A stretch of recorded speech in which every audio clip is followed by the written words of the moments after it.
You're watching college football on the ACC Network Extra as we welcome you to rainy Carter-Finley Stadium in Raleigh, North Carolina, where tonight the William and Mary tribe of the Colonial have traveled south to take on the NC State Wolfpack of the ACC in the 2016 season opener. And good evening, I'm Matt Stewart, joined by Stan Luter, and thanks for joining us tonight for the start of the best opening college football weekend ever. And Stan, this William and Mary team ranked 9th in FCS, won 9 games a year ago. This is no easy out for the Wolfpack on opening night. NC State are on upset alert very quickly on the first game of the season. This is a very solid William and Mary football team. We've got good special teams, a solid defense, and an outstanding offensive attack led by one of the best quarterbacks in FCS. Let's talk quarterbacks. Very different situation for these two teams. Tribe go with Steve Cluley. He's a 3-year starter. Got experience here. Steve Cluley, number 8 all-time in the William and Mary passing list, a 60% guide completion rate. He's very smart, throws a good football. 27 touchdowns on his career. Last year had a great season, throwing for nearly 3,000 yards. He'll lead this Tribe attack. Now on the other side, NC State, hey, the young and the gifted. Carter-Finley, after a very difficult battle with McClendon, comes up as a starter. Now, he has a little advantage because he knows the offensive coordinator. They were both at Boise State. But what he can do, he throws a very accurate ball at 6'4", very strong. And his poise today will be very important as NC State starts the 50th year at Carter-Finley Stadium. And we'll see both Ryan Finley and Jalen McClendon tonight. It's the Tribe and the Wolfpack meeting for the first time since 2008. Opening kick is coming up next.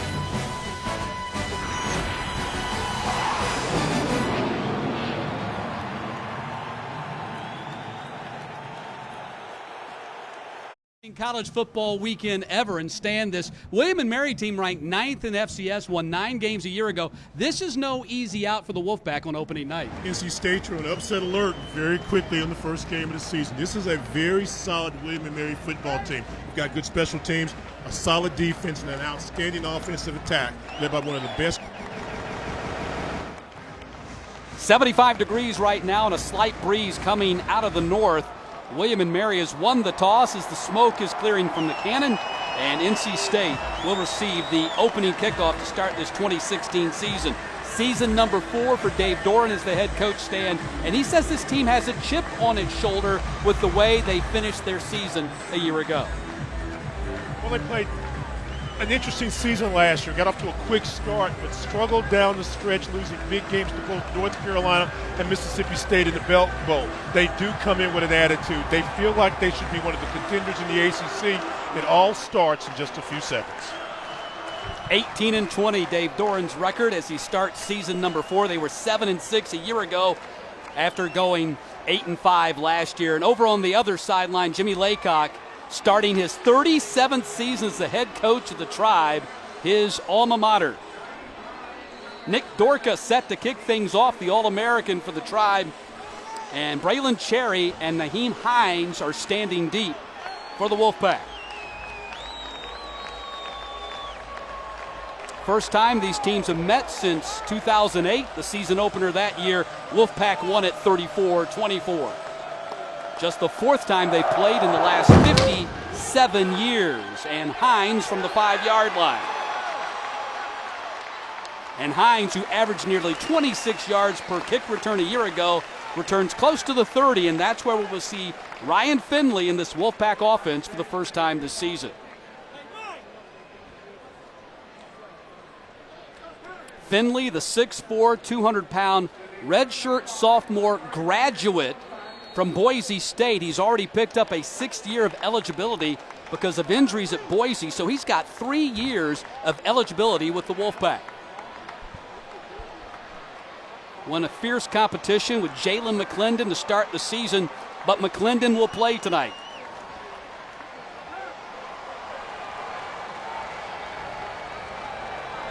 And Finley to the air to Matt Days, the running back on the very first play.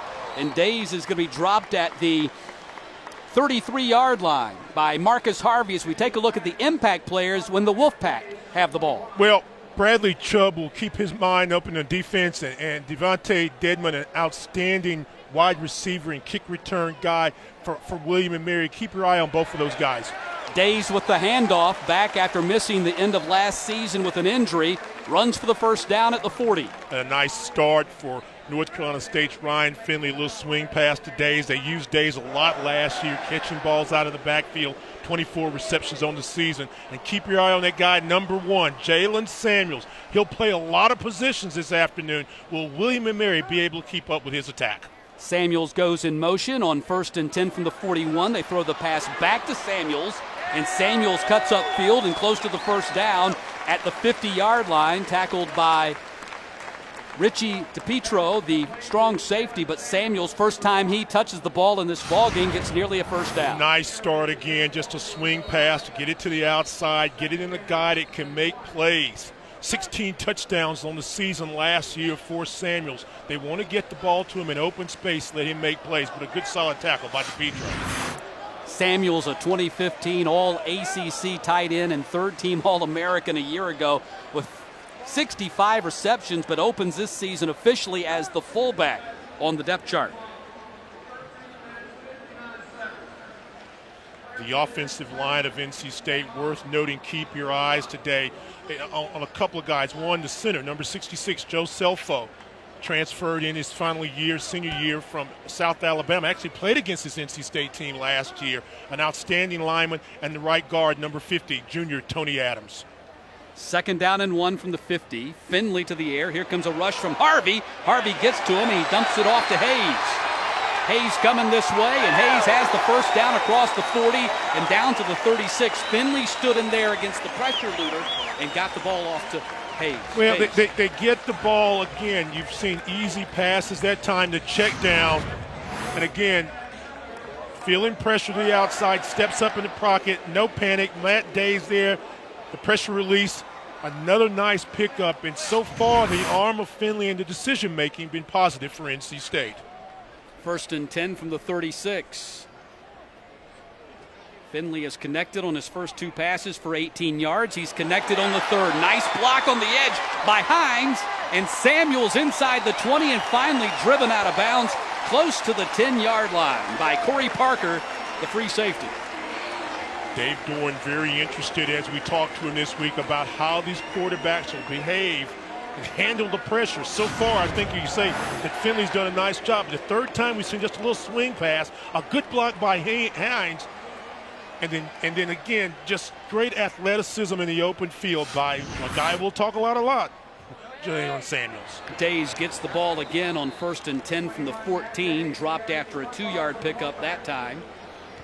Joe Suarez, the defensive end, making the stop for the try. Eli Dirkwitz, the offensive coordinator, talked about wanting to have a faster tempo for this NC State team, a team that scored about 33 points a ball game last year. It feels like there's more tools in the tool house. They can get players in open space and score, and he'd like to run about 80 plays a day. Let's keep an eye on that as the game goes on. Cole Cook, the tight end, in motion. Handoff goes to Days, and Cook out there blocking for him. Days rams off a man and falls down to the 5 and close to a first down. Again, we talk about the offensive line of North Carolina State, led by Adams and Selfo. They're breaking in Will Richardson, number 52, the right tackle, and they go over that right side. And again, Matt Days punishes you at the point of attack and leans forward for an extra 2 or 3 yards. Stan, that was his 5th touch on this drive. 3rd down and 1. And Days flag down. Days picks up the first down, drives into the end zone, but there is a flag on the field at the 5-yard line.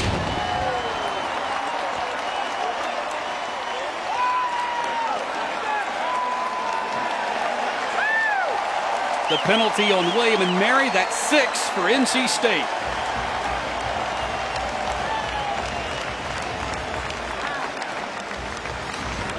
What an impressive drive. We can't continue to talk about it enough. Explosion at the offensive line, good push, and then Matt Days, only about 150 yards away from 1,000 rushing last year when he was injured, comes out in the first drive and lets everybody know, hey, I may be the running back of the season. Connor Haskins is on for the PAT. And Haskins puts it through, another graduate transfer on this NC State roster. Matt Days runs it in from 5 yards out. And the Wolfpack on their opening drive take a 7-0 lead here at Carter-Finley.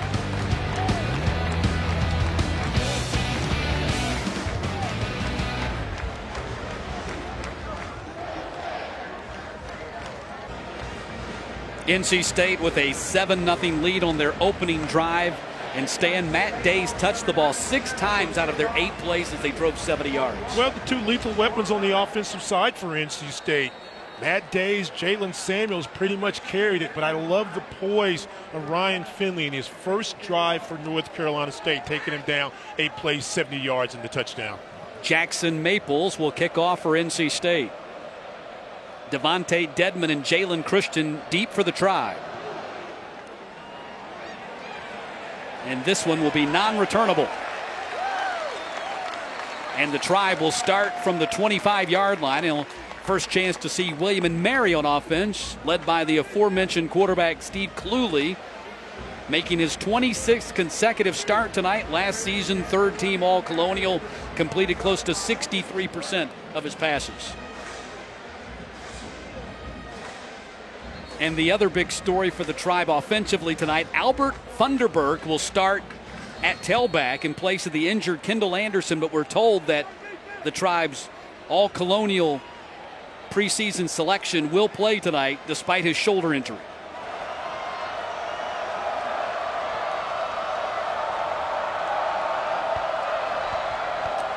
Funderburk gets the first carry of his college football career and gets stuffed at the line of scrimmage. The front 4 for North Carolina State.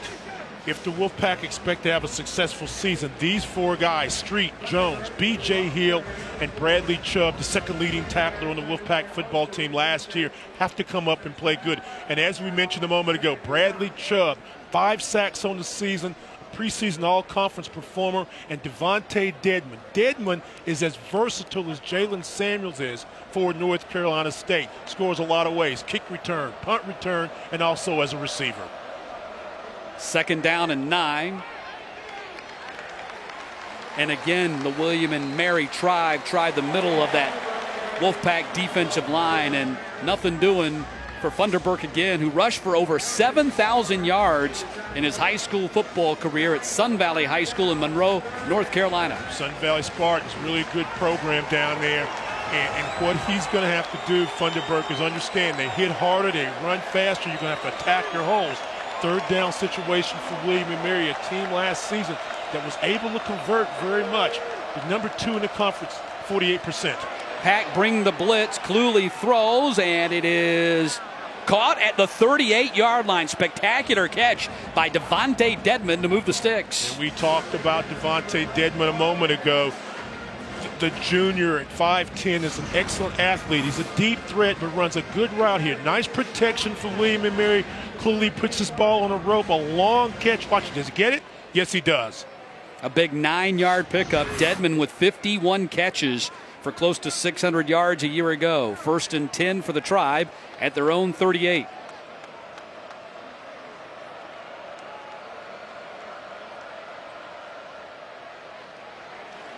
Right up the middle. Again, Funderburk gets stuffed. And Dave Huxtable, the defensive coordinator for the Wolfpack, Stan, told us that front 4 for the Wolfpack just gotten bigger and stronger. Jimmy Laycock, the all-time winningest coach in William and Mary history, ranked 2nd all-time in Colonial Conference victories, and he ranks 3rd nationally in total victories among FCS coaches. And one thing that's got to concern him is his team so far is inability to pick up any yardage on 1st down. You want to try to keep Cluley out of 2nd and 3rd long situations. That was Jonathan Dunn on the previous carry, and now the throw downfield to Dedman and another 1st down as they cross the 50 into the 45-yard line, and Devontae Dedman and Steve Cluley teaming up twice on 2 big plays on this drive. 16-yard pickup. Throw, a little out route, got in between the nickel back, Gervais right. Play fake holds those linebackers, a good route, a nice catch and hit right here. And this is what I think if you're William and Mary, you're going to have to do. Find ways to get another player in action, such as Dedman. Cluley 2 for 2, 25 yards. Both of them have gone to Dedmon so far. Funderburk is back in the backfield for the try.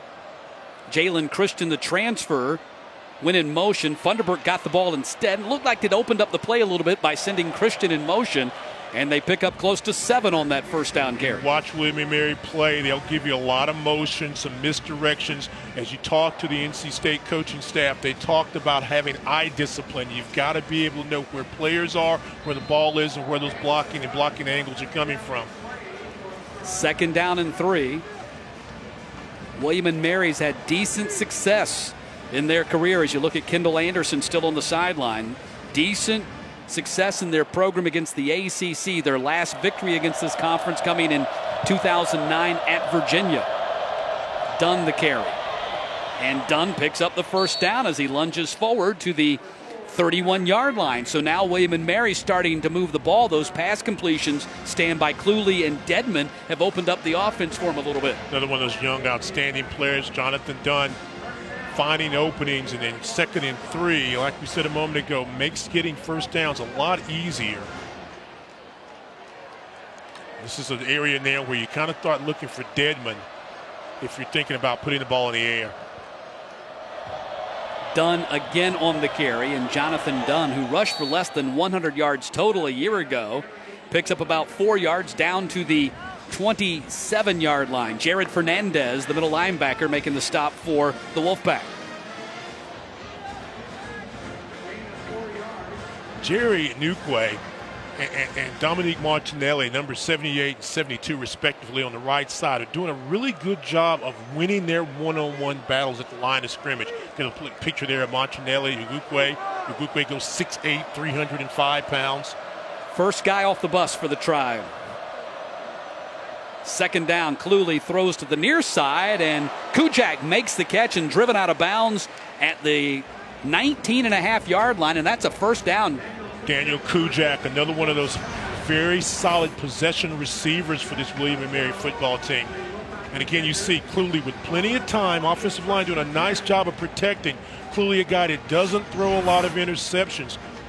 Had 176 passes thrown over a course of a season and a half without a pick. So he values the football, and one of the things that Coach Laycock told me the other day, if we value the football, we've got a chance to win this game. Good drive so far. Funderburk back in there, 1st and 10 from the 19.5, and a nice drive here by the Tribe. Funderburk gets the carry, and Funderburk picks up about 4 yards down to the 16.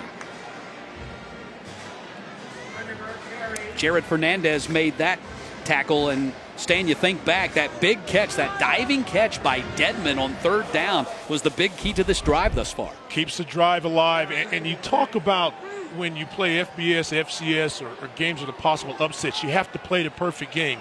The coaches say we don't have to be perfect. We've just got to be good and execute and not make mistakes. To play like Dedmon's is one of those things that can transfer a team a long way. 2nd down from the 16. Cluley, given time, throws to the end zone, and it is caught by Dedmon. Another nice catch by the junior wide receiver out of Williamsburg, Virginia, Devontae Dedmon. Pulls William & Mary within a point. Take a look at this, an end zone look. The play fake holds those linebackers. A lot of time, Cluley puts it on a rope, a little post and out. And a great over-the-shoulder catch by Devontae Dedmon. 8 touchdown catches last season, picking up where he left off with the 16-yard reception and score. He looks good. Cluley, too, 4 of 4 for 49 yards on that drive. And Nick Dorka, the All-American, on there to kick for the Tribe. A perfect 47 of 47 on his PATs a year ago. Is perfect on his first here tonight. Impressive drive by the Tribe. They march the length of the field. They go 75 yards, and we're tied at 7 with just over 5 minutes to play here in the opening quarter.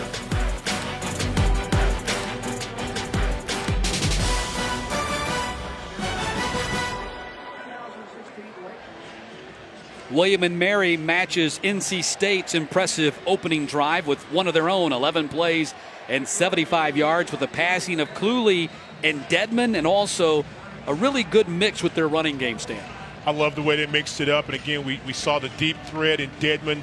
You go inside to Kujak and you get finally a couple of nice runs out of Funderburk. Last season, this William & Mary team scored 23 touchdowns of the 43 between 6 and 10 plays. So a team that doesn't mind using some clock, but yet can be explosive. Hines retreats 3 yards deep in the end zone, takes the knee, so the Wolfpack start their second drive at the 25-yard line. Let's see if it's going to be Finley or McClendon for this second drive, and it looks like Finley will stay with it. Now, both quarterbacks, we've been told, are expected to play, so it wasn't that big a shock to me when we found out Finley was going to be the quarterback. Again, playing in the system with Boise State under Coach Drinkwitz, so he may have had a leg up, possibly, we don't know. But here's the bottom line. Now you've got to go out and answer what the Tribe have given you. A nice, impressive 7-play drive.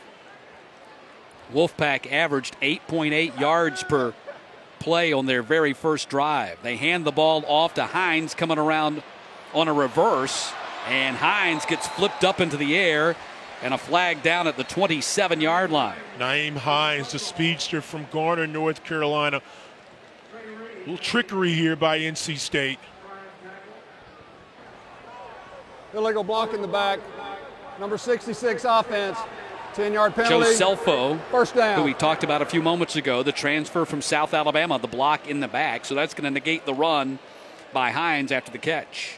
When you look at this NC State roster, and we haven't even talked about an outstanding wideout they have in Braylon Cherry, but they've got some guys that can really motor down the field. It's just a matter of getting the football to them. And again, in the system they want to play 80 plays, it looks like it's going to be plenty of time. We've already seen Hines, we've seen Samuel, and we've certainly seen Matt Days. So after the handoff to Hines, they throw the ball out here to Cherry. And Cherry submarined at the 20-yard line by Aaron Swinton, the corner. And a very little pickup for the Wolfpack. And a welcome sight for William & Mary fans to see Aaron Swinton. Played only one game last year, the Lafayette game, which they won. Tore his ACL, was missed the entire season, but they really look for his leadership, the 5'9", 173 junior. One thing to notice about William & Mary, their corners, Swinton and Reeder, very small guys, relatively speaking, 5'9" and 5'8". 2nd and 14, across the middle they go. And that's Jalen Samuels again, steps out of bounds at the 32-yard line. He'll be about 3 yards short of the first down. Patience in the pocket. Samuels underneath. Watch this block right there. Nice job by Cherry. Gives him enough room to nearly get the first down. Wide receivers coming downfield, being able to block. A plus in the NC State offensive attack.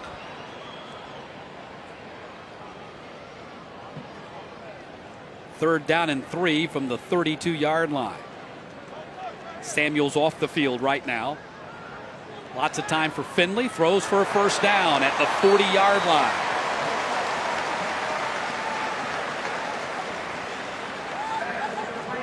Jacoby Myers, officially the third-team quarterback, who's been working some at wide receiver, makes that catch. Getting slowed with an ankle injury with the competition with McClendon and also Finley. Wants to get another athlete on the field. They'll use him in a slot situation as an extra wideout. A timely catch and first down. Finley has started the game 6 for 6 for 64 yards. So much for first game jitters. Handoff to Days, another flag out as Days reaches the 50. 9-yard pickup, but it might be coming back.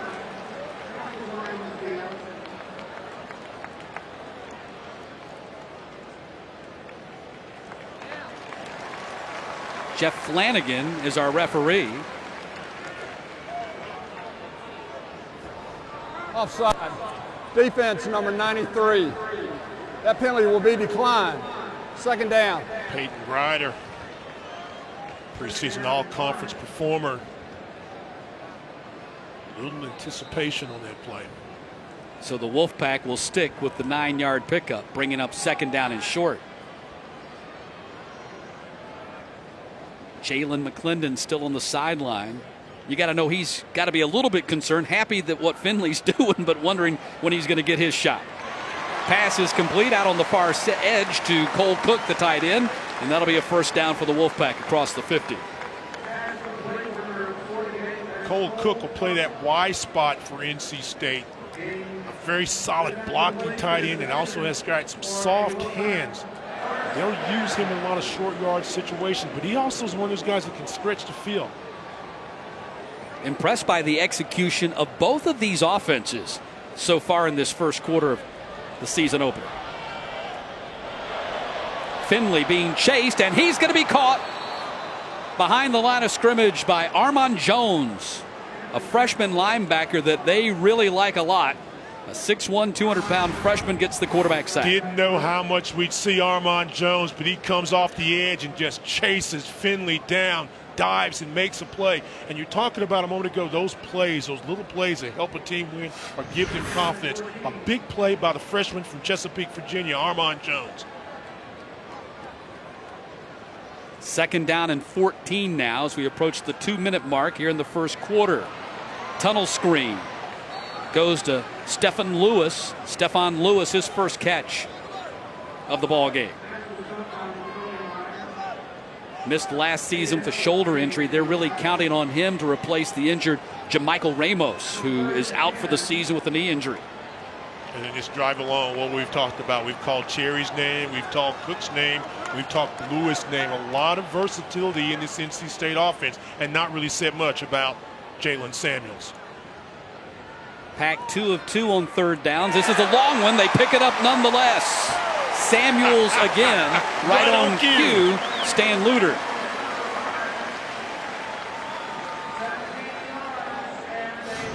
Give the offensive line of NC State a lot of credit. Plenty of time for Finley. Surveys it.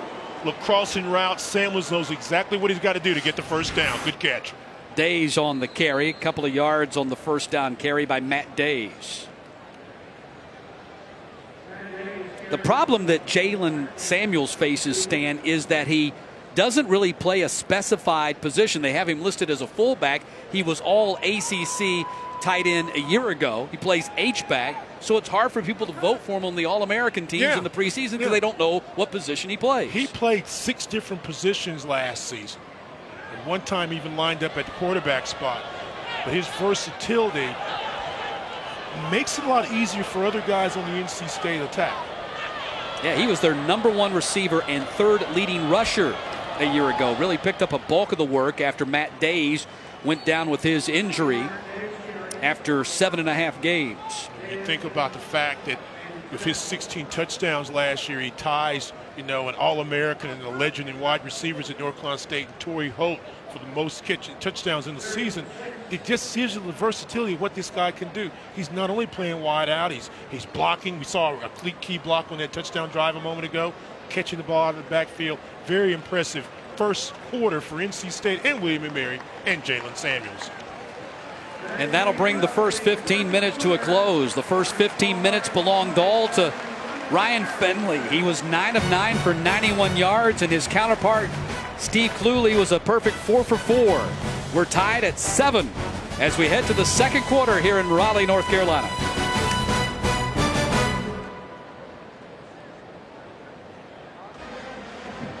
Matt Stewart and Stan Luter with you as we start the second quarter at NC State, tied at 7. 12th play of the drive for the Wolfpack as they face 3rd down. Ball at the William & Mary 24. Wolfpack 3 of 3 on their 3rd downs to start this game, and Ryan Finley, still in there at quarterback, has yet to throw an incompletion. He's 9 for 9. Will run it. And Finley dives down to the 17 and picks up the first down.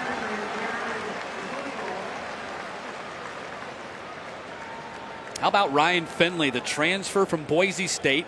Started the first 3 games a year ago and then suffered an ankle injury, decided to transfer and follow Eli Drinkwitz from Boise to Raleigh. 8 first downs for the Wolfpack so far tonight. Keeper Finley throws and incomplete at the 2-yard line. Ball hit the ground, and that was the first time they tried to get the ball to the freshman Kelvin Harmon. Nice job, play fake. Everybody's attention on Matt Days inside, and then you try to get Harmon right about at the corner. Ball just a little bit underthrown. Finley under duress. First incompletion of the afternoon.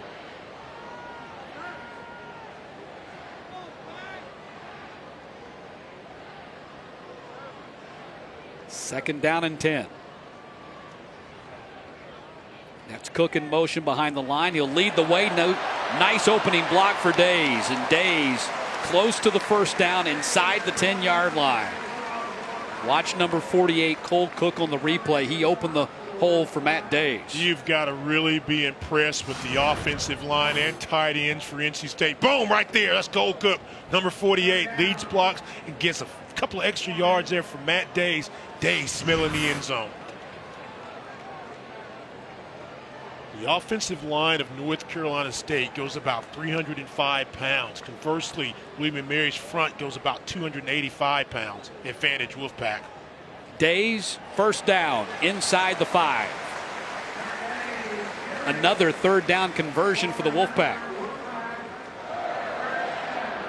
And one of the big storylines for the Wolfpack has been Joe Tooney's now with the Patriots, and the redshirt sophomore Tyler Jones has taken his spot at left tackle. They clear the way. You see Bradbury, the left guard, in the pile as they push Days across for the touchdown.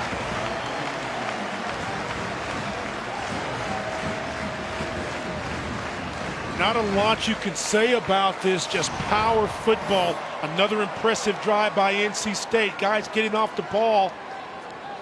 You look at that Ticanio number 65, Garrett Bradbury, Tyler Jones, 53, Selfo, 66, does a good job. We talked already about Tony Adams, and of course, Will Richardson.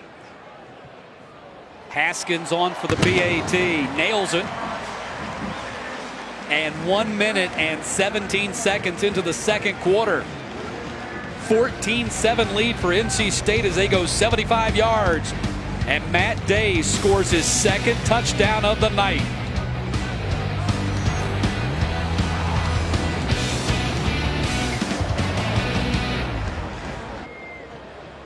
Matt Days has touched the football on 12 of the Wolfpack's opening 24 plays to start this season. That was a 16-play drive by NC State to reclaim the lead at 14-7 on Jimmy Laycock's William & Mary Tribe. Finley 6 for 7, 51 yards on that last drive. Maples with the kickoff. And Jalen Christian will take it from the 5. And Jalen Christian shoots right up the middle. And finally caught at the 45-yard line, close to a 50-yard return for the transfer from South Carolina. Do your job. And one of the concerns that NC State had in their kicking game, getting kickoffs deep enough to avoid Christian taking the ball or Devin Dedman. This time is Christian. Gets a block here and does the rest. And William & Mary just that quick, back in excellent field position at the 45-yard line. Officially a 53-yard return for the former big-time prospect out of Damascus, Maryland. Spent a year at South Carolina, did not play there. Had more than 20 scholarship offers coming out of high school. And now Kendall Anderson in the ball game for the first time. They fake the handoff to him, and Cluley throws short for his tight end, Andrew Kaskin. Keep an eye there on Kendall Anderson. Very reminiscent of Thunderbird coming in mid-season. Replaced Abdul Sabor. And just an outstanding season last year, making all conference, rushed for 1,400 yards and 6 touchdowns. Here's the thing you got to be impressed by. He had 6 games yesterday, 6 consecutive 100-yard rushing ball games, including a 191 against my guy, Connell Maynard up at Hampton. Maynard's still mad about that. But I tell you what, Kendall Anderson is one of the best running backs in the country.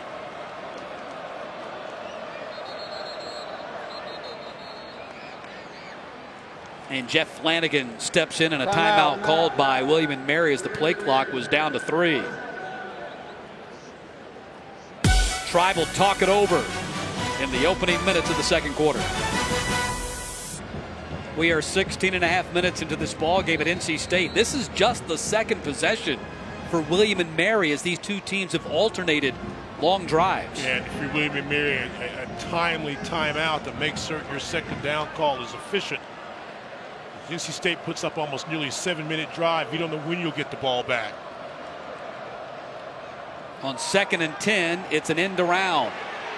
Jalen Christian, after his big return, ball popped out, but he was down by contact with the ground as Christian gets to the 39-yard line. So after his big 53-yard kickoff return, they get him the ball on the sweep. Yeah, speedster. You talked about the fact transferring from South Carolina. A lot of people interested in this young man. As there's a flag down on William & Mary.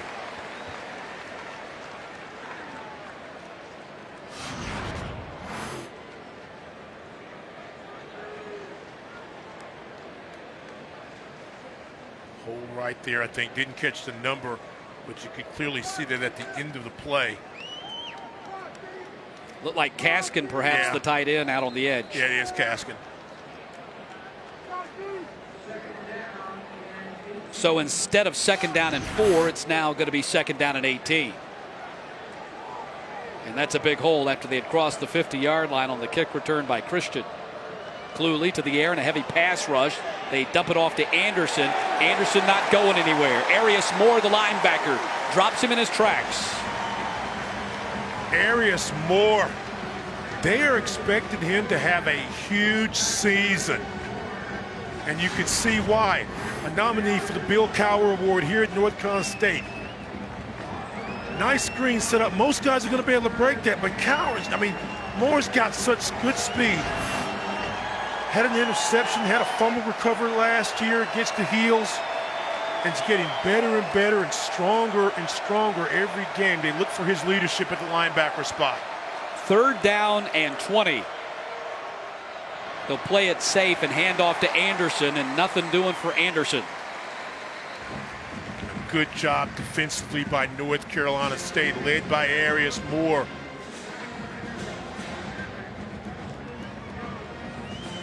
So after starting this drive at the NC State 45-yard line, they'll now punt from their own 48.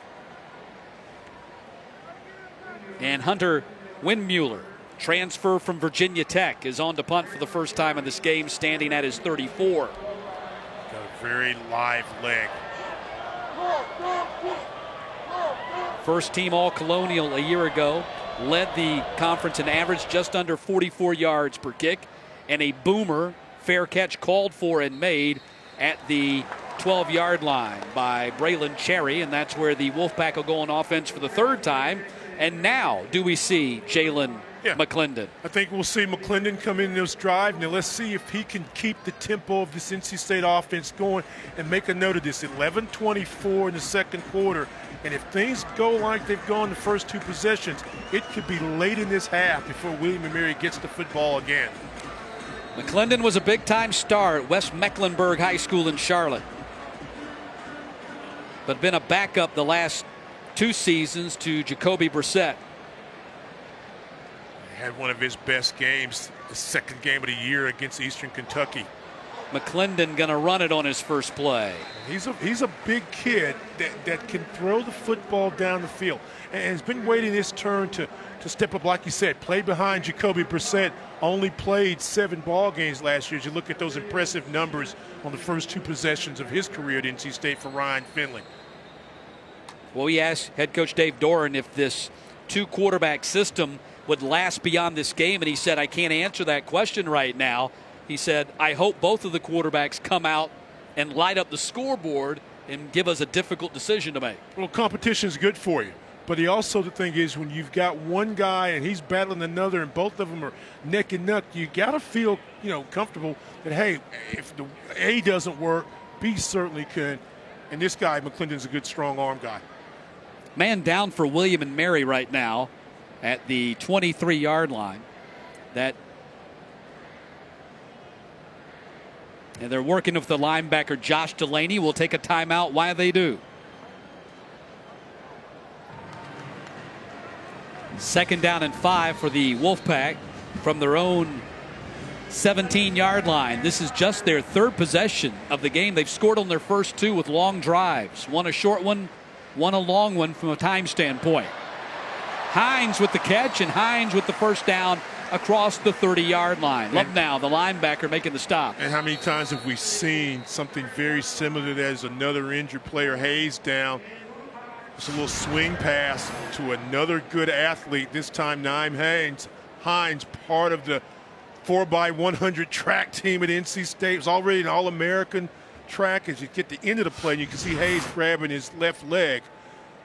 But Hines is a speedster and a very safe pass for McClendon. Get him into some type of offensive pattern.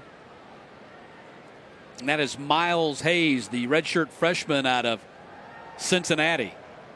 And they were already down a man at the safety position with Mike Barta out with a thumb injury. They've had to replace two big-time starters in the secondary. Of course, first-team All-American DeAndre Houston Carson, who was a 6th-round pick by the Bears back in May, and also 3-year starter Jared Velasquez. So breaking in DePietro and Parker at the safety positions here in 2016. They had the Rhodes kid also that was a big-time defender for him last year. I saw Houston Carson, caught a little bit of his game the other day, the Bears, and not afraid to stick his head in there and make some plays. Hopefully he'll stick on, because he could certainly be an asset not only as a defensive back in a nickel situation or dime, but certainly as a kick returner. Well, that's one of the things that Jimmy Laycock has told his defense during this preseason is, look, you guys got to step up. You don't have DeAndre back there to clean things up for you anymore. Yeah, well, there are a lot of question marks. 16 returning starters on this team, 6 of them on defense, and 2 specialties, and they were very concerned about what guys that have been laboring for the last 2 years as backups now have to come in and make some plays, and the unknowns was the thing that was a big concern. That doesn't look good for Hayes. Does not. And how about Jimmy Laycock? No active Division I coach has been at his program longer than Jimmy has been. 37 years at his alma mater. His first game as a head coach, 1980, right here in Raleigh, North Carolina, a 42-0 loss to the Wolfpack that year. Played at William & Mary. He played for Marv Levy and Lou Holtz. Mm-hmm. That's a little knowledge there. Yeah, and if Lou Holtz has ties to both of these great institutions. And you think about, when you think about coaches and what you want to be as a coach, Jimmy Laycock's name's got to come on your list. Not only is he great at William & Mary, but what he's done for college football and for student athletes throughout the country, just, you could love to sit and talk to him forever and ever. He's so much wisdom imparts. So they help Miles Hayes off the field. It's a 1st and 10 for the Wolfpack at their own 31. McClendon hands off the ball to Days again, and Days picks up about 3 yards on that carry. Matt Days combined with Jalen Samuels to score half of this NC State Wolfpack's 56 touchdowns a year ago. Days carried the ball 134 times, Samuels 56, and then you throw in Reggie Gillespie, who we haven't talked about. Those guys pretty much carried the load last season until injury struck. They will rule that an incomplete. It was close. Again, trying to get the ball to Samuels in open space. Wide receivers coming down the field and doing a nice job at blocking. Samuels just took his eye off the football that time. Looks like it's starting to rain here at Carter-Finley Stadium. It held off after raining about 90 minutes to 2 hours before game time. 3rd down and 5. Wolfpack 5 of 5 on their 3rd so far in this game. And now they're 6 of 6. Completion goes to Harmon, the freshman, as they break him in. And a 1st down for the Wolfpack. What a throw that time by Jalen McClendon. Poise in the pocket for the young redshirt sophomore. Takes his time, looks to survey the field, finds Harmon in the seam down the sideline. 1st and 10 from the 40. Another catch and run. This time it's Trowell with the catch, but a flag down on the field. First catch for Trowell. And that's one of the things that's been different about, or going to be different about, this NC State offense. Holding. Number 3 on the offense. 10-yard penalty. 1st down. So Kelvin Harmon, after making the catch, gets flagged for holding on the very next play. You could see that. The nice quick pass outside to Harmon. Again, another one of these wide receivers, young wide receivers we continue to talk about for Dave Doran's squad. But you could see at the end of the play, Harmon just hooks the defensive back just a bit. Well, Dave Doran told us the passing game is going to be totally different under Eli Drinkwitz. It has been. Replaced Matt Canada, who was let go at the end of the season. He's now the OC at Pitt. Quick releases, letting athletes make plays, taking some of the reads out for the quarterback. Fumbled by McClendon, and Gillespie picks it up.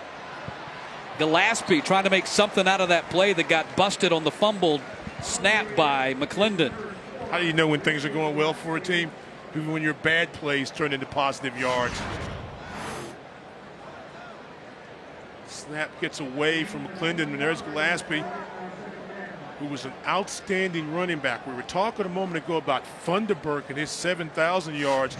Gillespie ran for over 3,400 yards at Southern Guilford High School in his high school career. They've got another kid, Frazier, who may not get much time this season, who's an outstanding young running back. A lot of running backs on this NC State team, you know?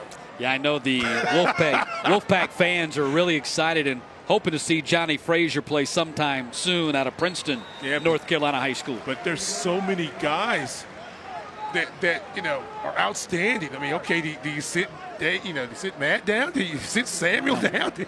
You know, Gillespie on that carry. Ball spotted at the 39-yard line, 3rd down and 8. One thing about these long drives by NC State, the offensive line continues to pound and pound, and you begin to see a little fatigue setting in for William and Mary. 6 of 6 on their 3rd downs. McClendon can't find anybody and throws on the run, intercepted at the 16-yard line. Corey Parker, the safety, returns to the 28. So a bad throw by McClendon, and then a helmet pops off, and William and Mary gets the ball back. Ill-advised pass. At the end of the play, you can see Dave Doran tell him just go out of bounds or throw it away. McClendon trying to make a play. And Corey Parker, they talked about this young man having a great camp. I wasn't sure he didn't step out of bounds. Thought he did a little wobbler. Step out of bounds, be safe and play again. And Corey Parker, the redshirt freshman, with the pick. Stan, in retrospect, they wish he had stepped out of bounds. Exactly. I thought he did initially, but on replay clearly shows that he doesn't.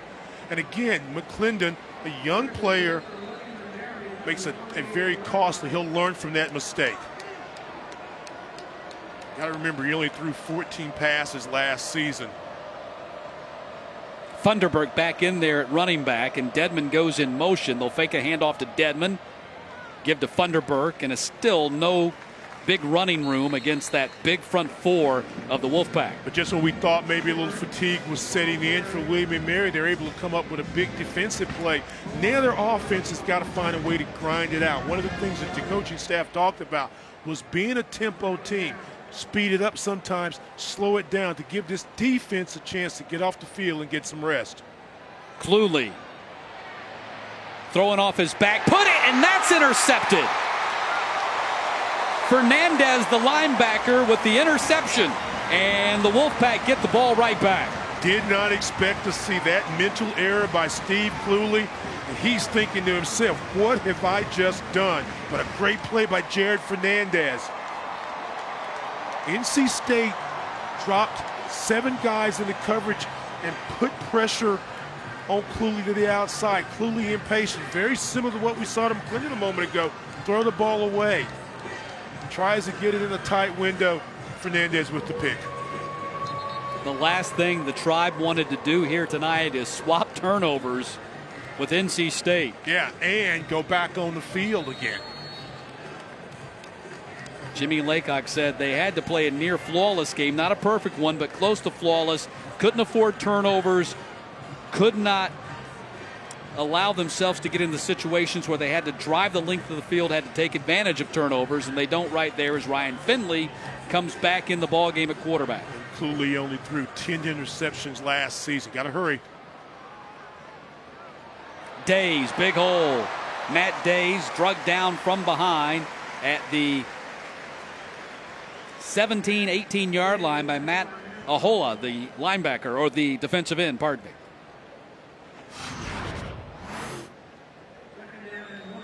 Get to the outside, good block, cuts back.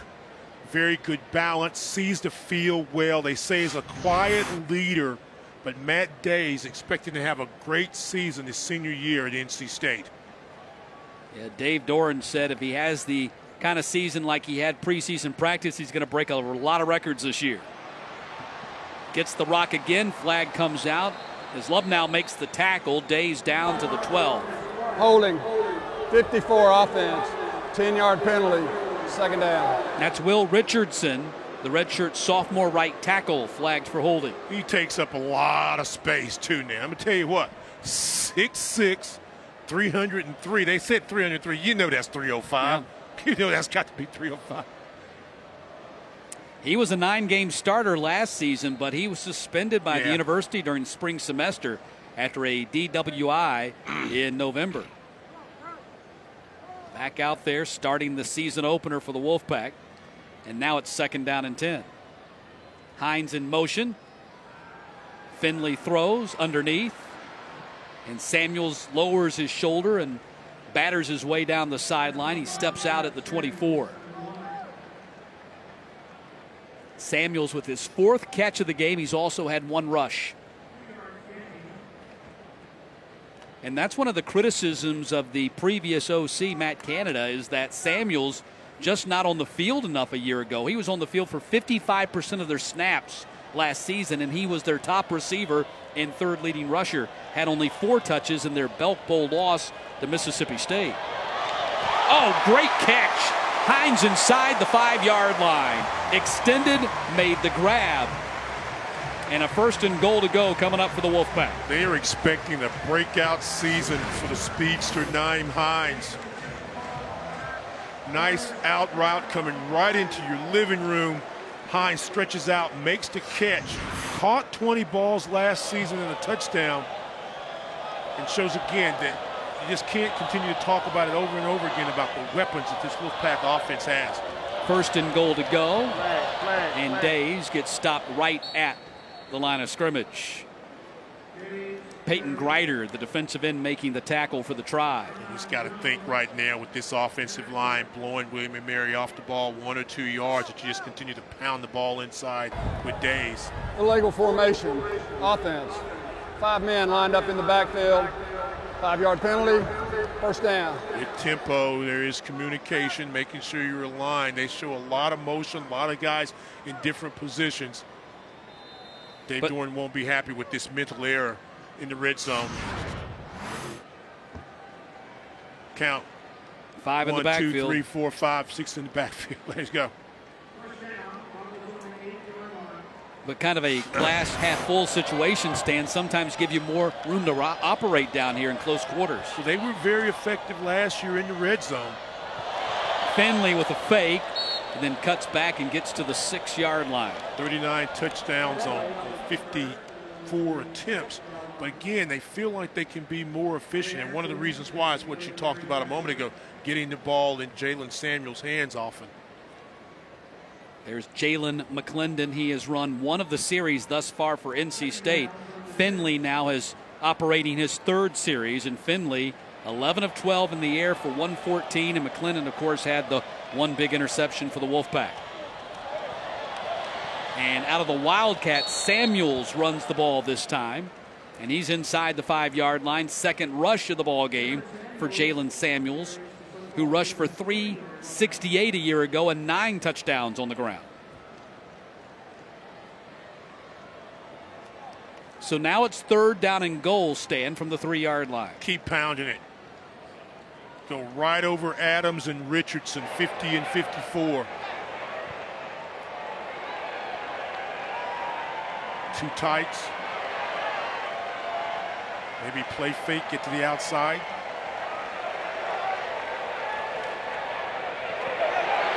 Around the end, Jalen Samuels in the end zone. Yeah. First touchdown of the night for Jalen Samuels. And it's 20-7.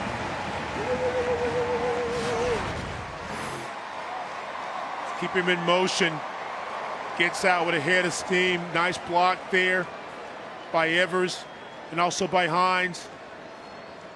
And very easily done by NC State. led by Jalen Samuels.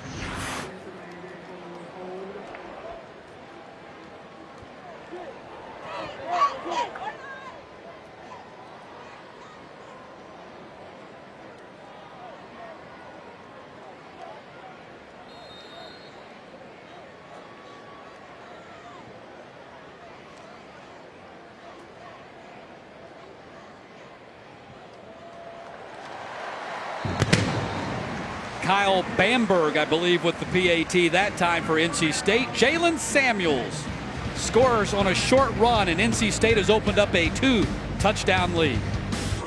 Matt Stewart and Stan Luter with you in Raleigh. NC State has now taken a 21-7 lead on William & Mary, and Steve Cluley, after a great start, 4 for 4 on his first drive, 1 for 3 with a crucial interception since. His interception by Fernandez led to the 26-yard drive that was capped on the short touchdown run by Samuels. And now the Wolfpack with a 256-80 advantage in total offense in this game. Maples the kickoff, and Dedman retreats and will not return. So let's see if William & Mary can get things untracked. Stan, what would you do if you were calling the plays for the try? I tell Cluley, forget about the interception, first of all. And I think I've got to look at some draws and screens, something like that, some quick hitters that can get us uphill. We got to get out of these second and third long situations and find a way to grind this clock out. I don't want, if I'm William & Mary, I need a score, and I don't want NC State to touch the football again. Keep my defense off the field, get some rest. Let's see see at the top of the screen, 2 wide receivers out. Let's see if they can play keep away for the last 3:48 of this second quarter and score some points. Andrew Kaskin has been awful quiet today. Number 44, along with Kujak, had that one catch. And you get these guys involved.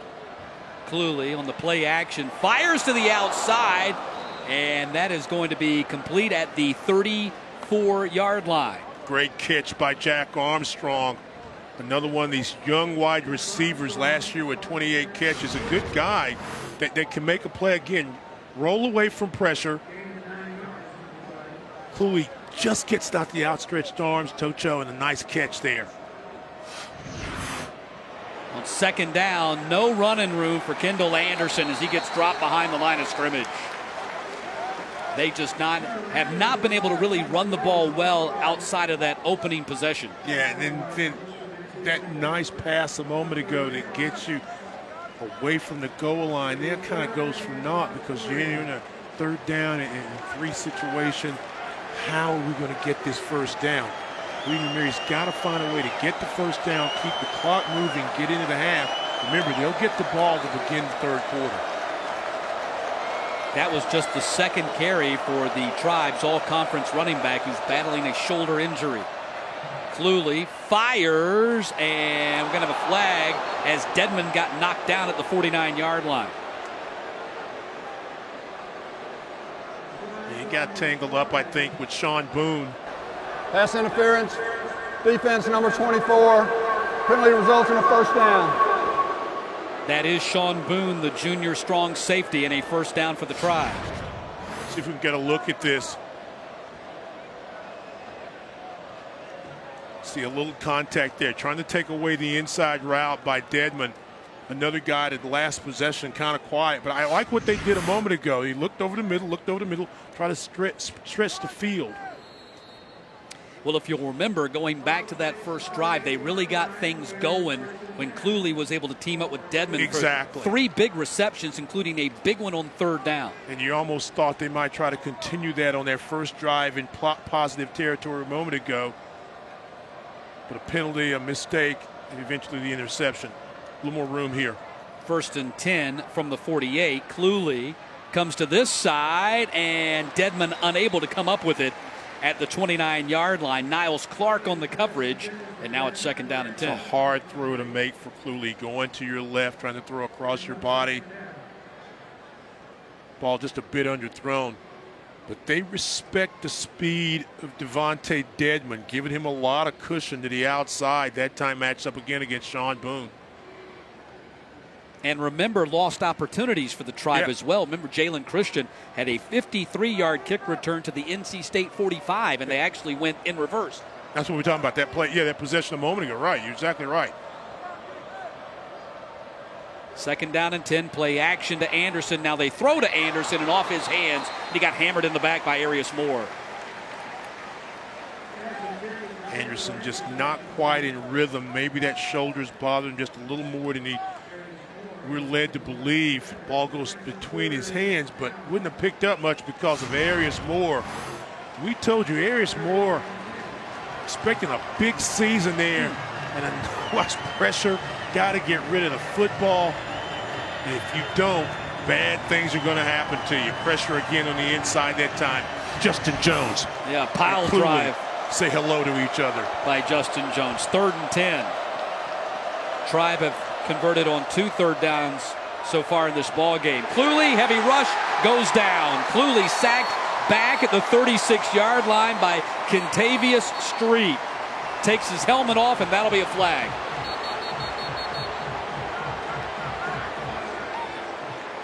Now, why do you go and do that?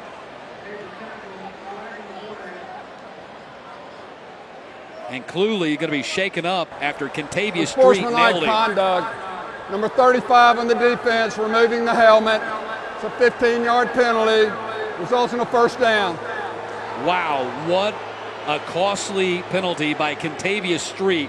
You get a big quarterback sack to get the Tribe offense off the field, and now you give him an automatic 1st down on the penalty. Cluley thinks he's got a little more time. The play fake inside to Anderson, steps in the pocket, but Kentavious Street just gets rid of the guy. Durant forces a turnover. I'm excited.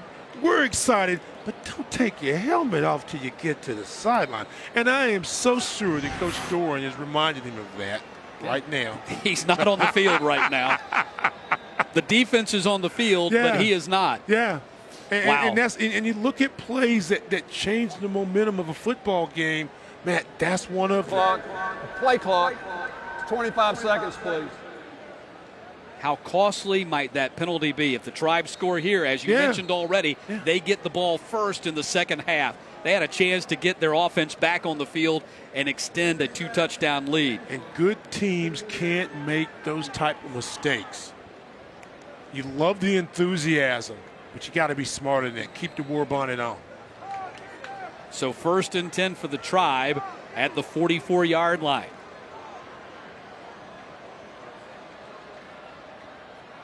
Anderson, just no running room whatsoever.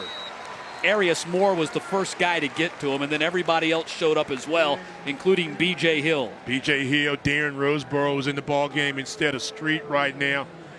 And that front 4 of North Carolina State's doing a really good job of just pushing back the offensive line of the William & Mary Tribe. And we talked a moment ago about the size of NC State's offensive line. William & Mary, not small either. They're averaging about 300 pounds themselves. Caskin in motion. 2nd down and +10. Cluley up top and intercepted at the 25-yard line. Intercepted by Josh Jones.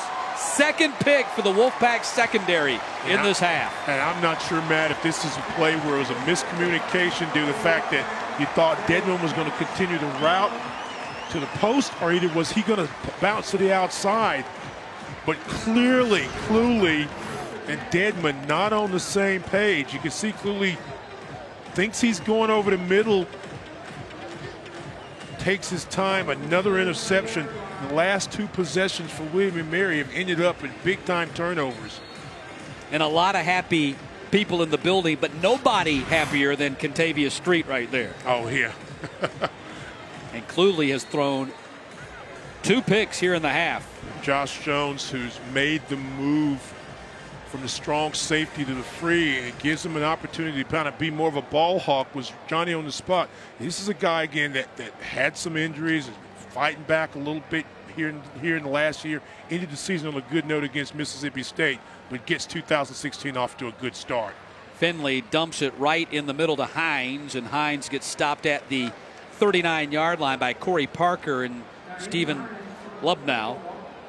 NC State, this is part of their offense, so they don't really have to change a lot of strategy. They try to get a lot of plays off, and they've got 3 timeouts remaining. Second down.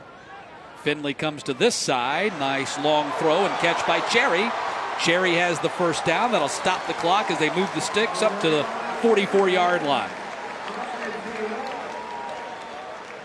Cherry, the lone wide receiver on the team, returning with more than 20 receptions a year ago. Good hands for the 5'11 senior. Had a lot of success working to the outside. First and 10 up top, this time over Cherry's head, trying to dump it in over the cornerback Aaron Swinton. At the top of the screen, away from formation, Jalen Samuels was running free. He'll go back to the huddle and tell his coaches that. Coming up at halftime, we'll take a look at how the flooding in Baton Rouge has affected the LSU Tigers. Also a look back at ACC Media Day and Coach Doran's predictions for the Wolfpack. And, of course, halftime highlights and stats. Second down, Finley on the run and throws out of bounds with 40 seconds left in the half. Bamberg, who's been in a bit of competition, I think you're going to need about another 15, 18 yards to be comfortable in his range. Had a 50-yarder last a year ago. 37 was his best in the 2015 year. But the kid Haskins, who was transferred in for his final year from UNC Pembroke, didn't play last year, but has got a very, very strong leg. Very, very accurate. Made a 50 2 seasons ago himself. Third down, they dump it off, and that's Gillespie. Gillespie can't get to the sticks. He's going to be stopped at the 38, and then a flag out. We might have a face mask. And so NC State with a very stupid penalty on their last defensive set, and now it looks like the William and Mary Tribe may have committed one themselves. Because that would have been fourth down. Personal foul. Face mask, defense number 29, 15-yard penalty, first down. So the Tribe matched the Wolfpack in silly penalties, and that gives fresh life to this NC State drive with 32 seconds in the half. Marcus Harvey, the senior, who they're really glad to finally get on the field, battled injuries the last couple of seasons, gets out, and at the end of the play, does he get it? Yes. Yeah, a little bit. Just a little bit. So a timeout called by the Wolfpack,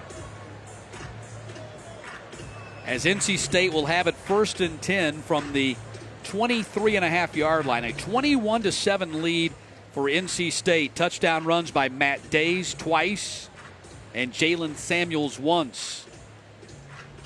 And 9 different receivers with a catch in this ball game, and that was one of the things that local reporters talked about a lot in the preseason, is how this NC State team, only 46% of the receptions came from wide receivers a year ago. They threw a lot out to the backs in the backfield. Obviously, depending on where you count, Samuels and Days was a good receiver at 24. But this is a team that last season, 16 different players caught the football. So again, versatility, using your weapons, one of the hallmarks of this NC State offense. Well, Eli Drinkwitz told us the wide receivers will catch the ball in his offense. Not a point of emphasis, it's just what they do in his offense, in their DNA, as he liked to say. First and 10 for the Wolfpack, just inside the 24. Gillespie on the carry, and he's down to the 16, a pickup of 8.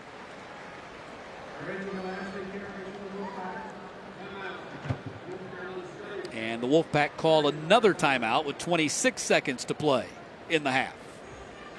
So they'll save them. They'll have one left. I think if you're State, you try to get this first down and maybe look for possibly 1, maybe 2 tosses to the end zone or close by. I think they've certainly got time, especially with the type of tempo offense that they have.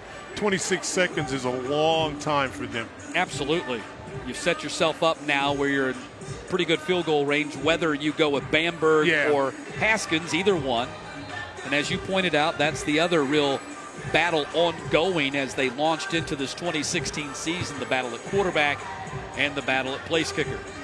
Haskins throughout his career at UNC Pembroke was 38 of 53 in his career. His dad, John, is a good friend of mine. I didn't realize he had a son in college. You know, that's what to say about me. But John is a longtime basketball coach at UNC Pembroke on the women's side. John and Joel Haskins, names in this Raleigh area for many years. Second down, ball at the 16. Got to get to the 13 for the first. Let's see if they take a shot at the end zone here. Throw back the other way underneath the Cherry. Cherry's got a block. And there's the cherry on the top of the ice cream.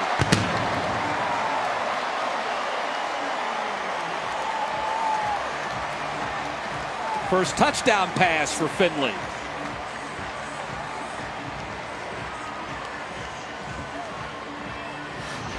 I've been really impressed with the delivery of Finley, but also the blocking. Watch this, a quick catch and a nice block to the outside is all you got to do. And once again, NC State takes little time, gets on the scoreboard. Bamberg on for the PAT attempt for the second time tonight. Drills it.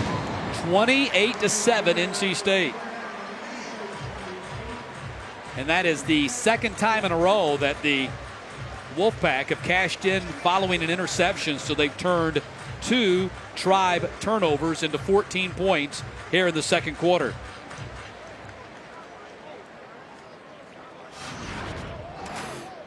Delivery. Guys coming downfield a block.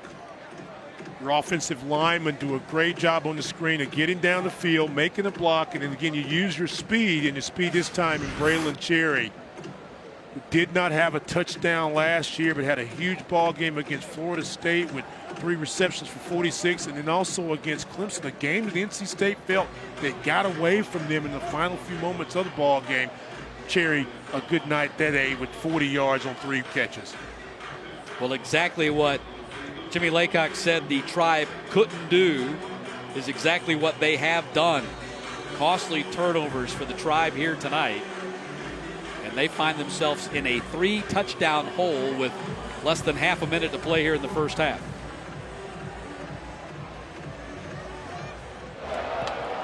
Short kick by Maples as Christian comes up to the 13 to get it. And Christian stonewalled after a 10-yard return to the 23. And I'm guessing that the Tribe will take a knee and just try to get out of here and get to the locker room and talk about this first half.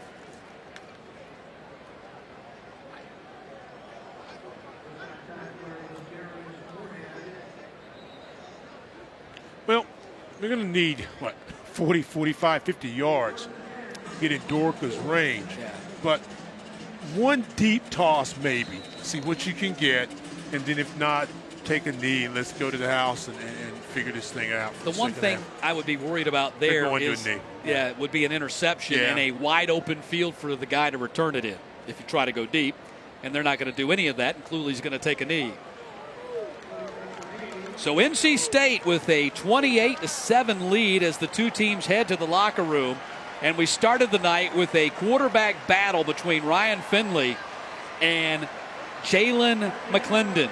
We'll say that Finley is the leader in the clubhouse as he has been sharp in his first 2 quarters in a Wolfpack uniform. 28-7 as we're at halftime in Raleigh, North Carolina.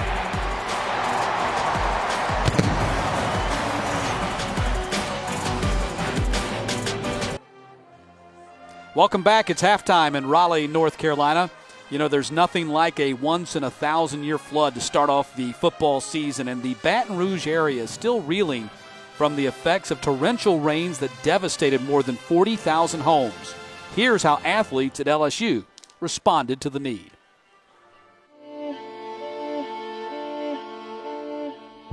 We're going to begin with that devastating and deadly flooding in Louisiana. A desperate search for survivors underway in Louisiana as the death toll from flooding rises. Louisiana right now is dealing with the kind of rainfall that happens only once in 1,000 years. Thousands of people in shelters this morning. Their homes destroyed as rivers are on the rise. So many people are unable to return home and are worried they lost everything.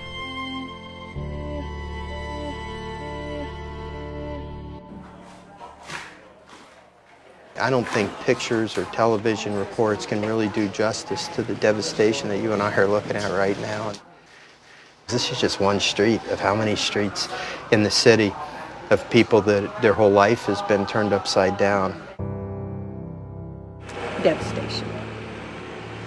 And it's devastation everywhere. It's not just ours. It's everywhere here. As waters of this historic flood began to recede, the LSU baseball team helped friends of the program and strangers in the Baton Rouge area. What words of gratitude do you have for these young men behind you? Oh my God. I don't know what to say except thank you from the bottom of my heart. Yeah. Okay. Thanks for showing up. Thanks for helping. And I have a feeling they're always there for somebody. Yeah, you good? The girls, thank y'all so much. As soon as volleyball season's over, we're gonna celebrate. We're gonna have it out here. Yes! And that's some stadium seats that came out of the football stadium, and then we have some back there from the Assembly Center. Dennis Denny Cola's home in Walker housed one of the largest collections of LSU memorabilia anyone can recall. Whatever's wet, just break it off. LSU's volleyball team helped them salvage what they could. Hey, Denise. No, it's a good thing. Come here. Look what she found on the floor. Are you kidding? This is who you need to hug right behind you. Oh my gosh. It was my face for it. Oh my gosh. Glad it was there. Thank you so much. Oh my gosh. How many years of marriage does that ring represent? It'll be 39 September 10th. Oh, that's so sweet. Oh, thank you so much. 40 years of work and upgrading, and they came a long way, you know, and we just had it perfect. Here one day and gone the next. Good.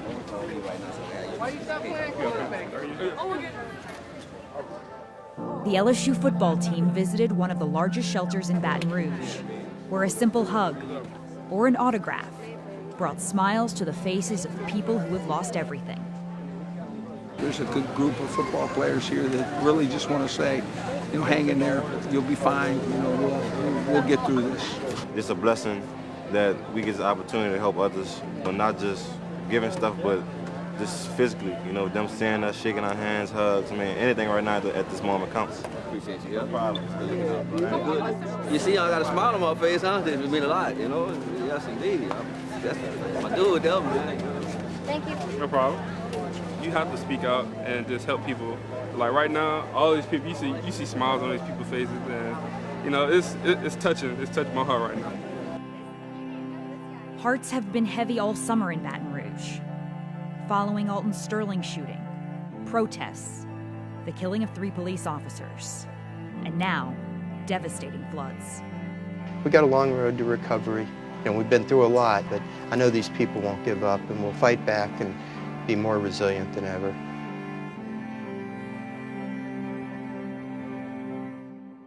Halftime continues from Carter-Finley Stadium right after this timeout.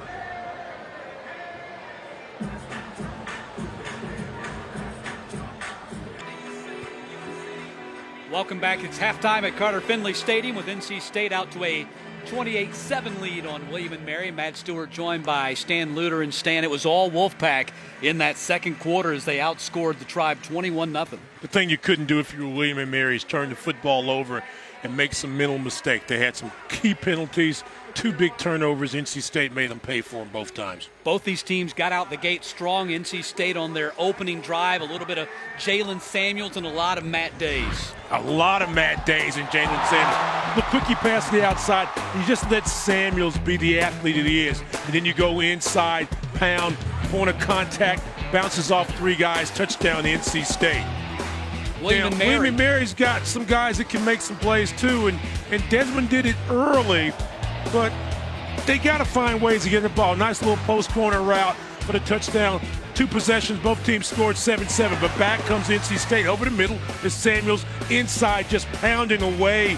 Matt Days, 13 carries, 65 yards, a couple touchdowns, a nice stretch out by Hines here, gets inside, did a little speed rush that time, you know what it is. Great blocking by Evers and crew, touchdown here, and then finally just before halftime, after another William & Mary turnover, another swing pass, Braylon Cherry goes 16 yards for the touchdown, give them a 28-7 lead. 306 total yards for NC State. William & Mary had 75 yards on their opening possession and then 3 yards on their next 4 drives. Great defense. You think about Street sack. That's not a sack that ends up being a costly play, but yet defensively they make another play and get an interception. Interesting enough, NC State has yet to punt the football away. The offense cracking on all cylinders. Interceptions by Steve Cluley were disastrous as NC State scored 14 points off 2 tribe turnovers. Back for the second half in a moment.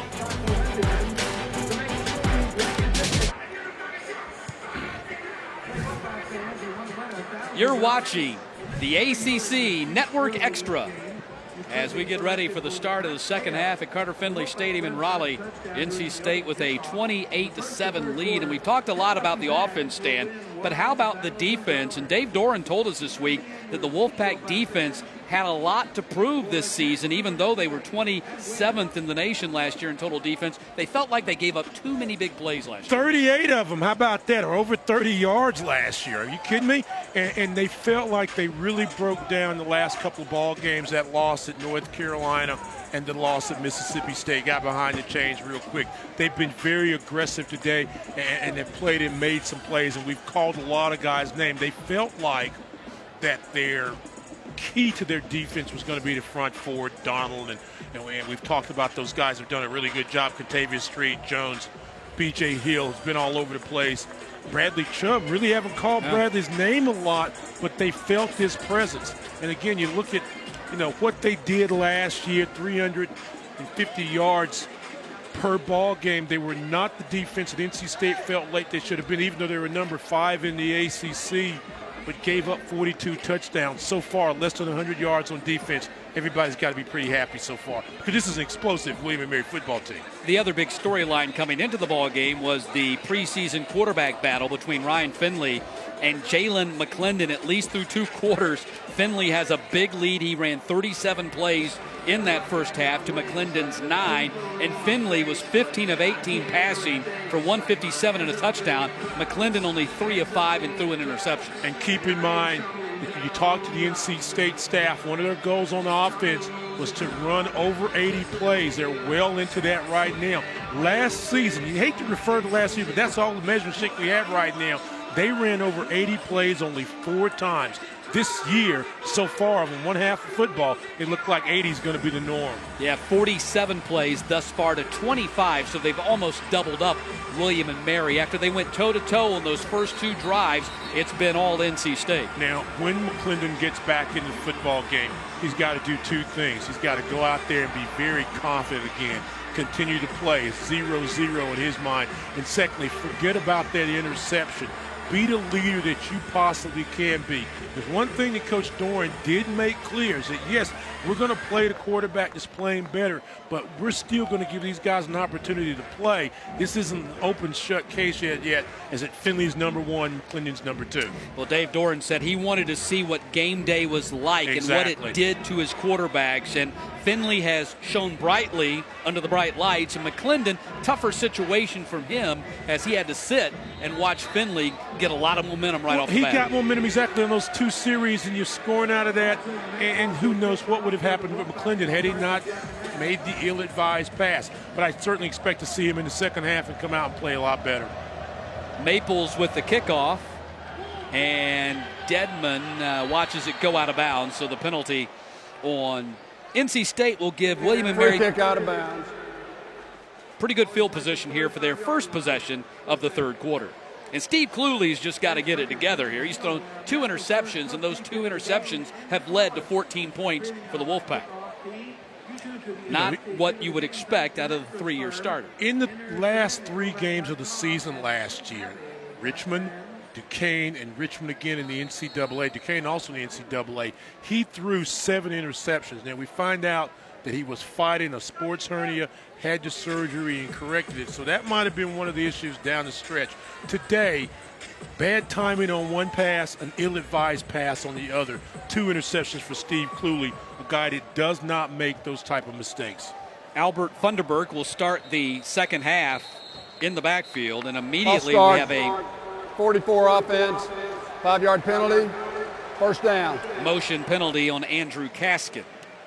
And Kaskin's a guy, we haven't seen much of him. He's an all-conference tight end, 34 catches a year ago, and has not been a part of the offense so far tonight. One target, one catch, and a guy that they really expect big things out of. It very versatile, kind of like a versatile H-back, can go in the backfield and block. They can flank him out a little bit and can make some big plays. So 1st and 15 as Kaskin goes in motion. They look his way and then the other way, and Cluley's just got to get rid of it before he gets killed in back.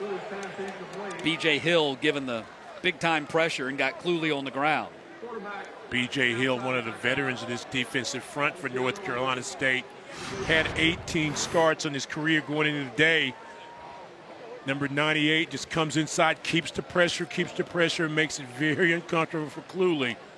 One of the guys on the sideline. Is that what you called it, uncomfortable? Yeah, he's uncomfortable. Almost squashed him. 2nd down and 15, ball at the 30. Contavious Street back in there. Remember, he had the big penalty called against him after he got the quarterback sack in that second quarter. A long throw by Cluley and the catch made by Dedmon. That was a long throw, nice strong throw, and bails him out of some bad field position. One thing you notice out of Cluley, he makes a lot of throws outside the numbers. A very strong arm, very accurate, puts this on there. Dedmon does a nice job going down low to catch that in front of the defensive back. And not bad coverage that time by Mike Stevens. So we have a penalty on top of that as well. I didn't catch it, but it's on NC State, and it looks like a personal foul because it gives William & Mary a first down at the 45. And that's, by my count, the 7th penalty this afternoon by NC State. So 1st and 10 now from the 45. Looked like a busted play. Turns into a delayed handoff, and Funderburk picks up a first down. Worked out well if it was a busted play. Yeah, Albert Funderburk, as we mentioned at the top of the game, a redshirt freshman from Monroe, North Carolina. One of the leading running backs in the state. And yeah, there was a little option there. He didn't go after the football or miscommunication, but again, able to take a bad play and make something positive in it. And you can see his explosion getting in between the tackles. Tribe needed something positive. 1st and 10 at the 42 now of NC State.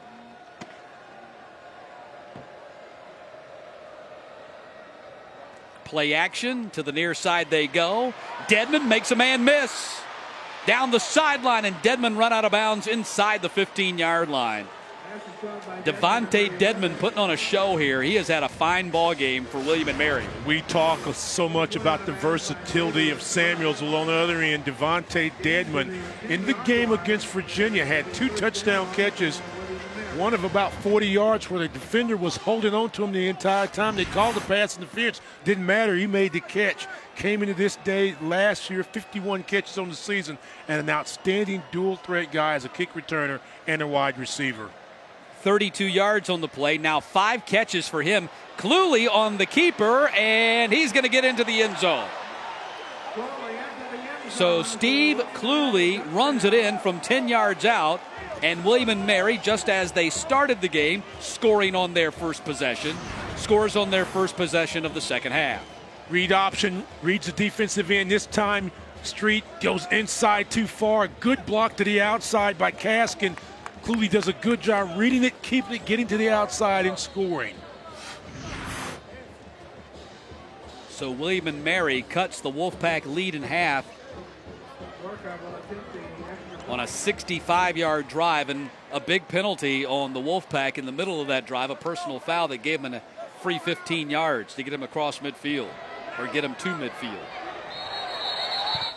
Dorcas' kick is good. Play blown dead before he kicked it. False start. Offense, 93. 5-yard penalty. We'll continue with the try.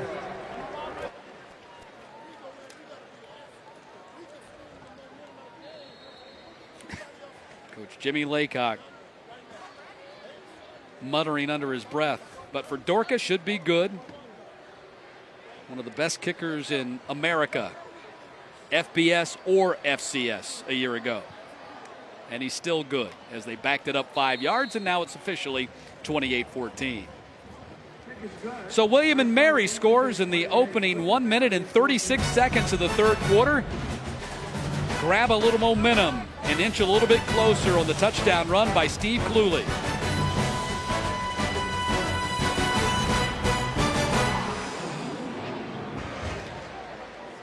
A little redemption for Steve Cluley here to start this third quarter as he engineers a 4-play 65-yard drive and runs it in from 10 yards out to cap it off after he had a pretty uneventful and nondescript first half. Okay. Putting it mildly. Here are my questions now. We'll find out in just a second. Question 1, which quarterback do we go to? Okay. Second question, irrespective of the quarterback, can the William and Mary defense step up and get a stop and take back some of this momentum? I'll answer the first question. I think we'll see Finley. Had they gotten a stop on William and Mary, and it was still 28-7, maybe McClendon, but I'm pretty sure we'll see Finley to start this third quarter. We're about to find out. So that's the intrigue I like to give you early in the season. Make you think a little bit. Dorka kick. Hines will not return, so from the 25, Wolfpack will put the ball in play to start this third quarter. And it is Finley that's going to head out there after a really good first half. 15 of 18 for 157 and a touchdown. So 1 for 1, okay? Now here's the second question and answer. The one about William and Mary stopping them? Can William and Mary stop them on this drive? Here's my answer. We're about to find out. Stay tuned. The plot thickens. NC State 7-6 a year ago, 3-5 in the ACC. 51-48 losers to Mississippi State in the Belk Bowl. Gillespie will start the second half in the backfield for the Wolfpack. Blitz off the edge, and they run right by it as they hand the ball off to Samuels. And Jalen Samuels dives forward. Couple of yards on the play for NC State on their opening snap.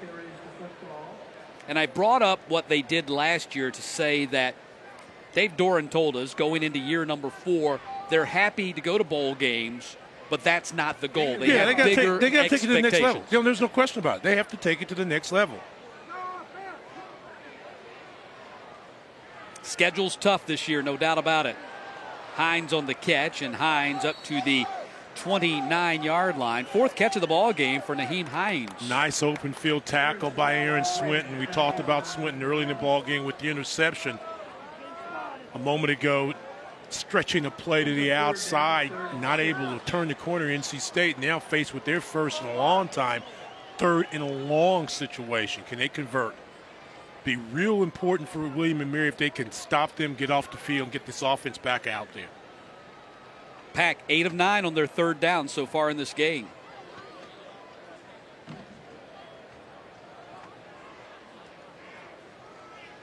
Finley time throws and off the hands at the 35-yard line. Trying to get the ball that time to Jacoby Myers, who they connected with earlier in the ball game, the third-team quarterback who's been working at wide receiver since this really became a two-man quarterback battle between Finley and McClendon. And a 3-and-out here for NC State for the first time tonight. Punt by A.J. Cole. Dedman dropped immediately at the 30, but the Tribe get it back. So to answer your question, yes, they can stop the Wolfpack. They did on that series. Well, you already know there. the answer now. Hindsight's 20/20.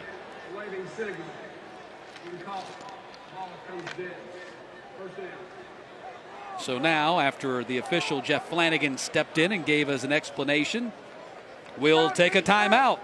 Opening 3 minutes of this second half, and the Tribe get the ball back.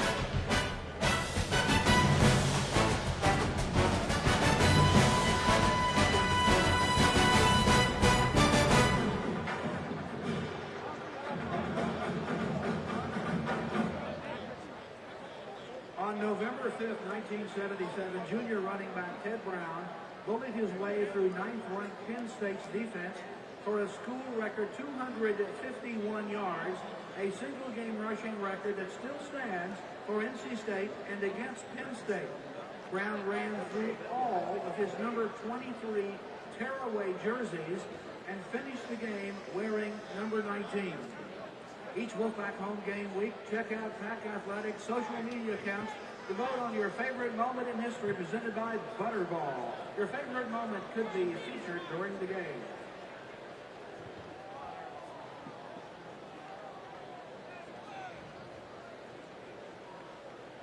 Fans earlier this evening, Mr. and Ms. Wolf gave their seats in Section 6 to two Wolfpack fans, Jeff and Lisa Sherman.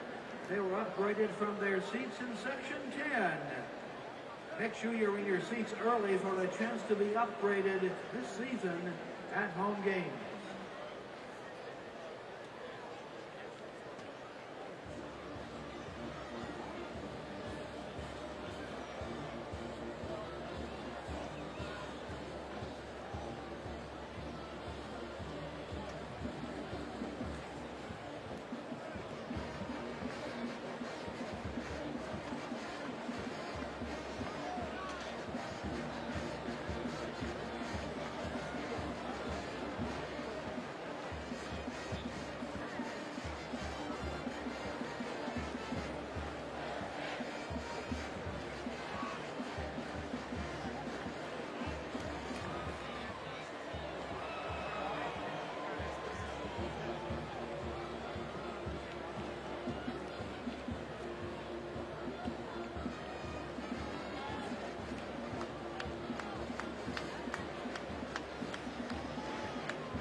Yeah.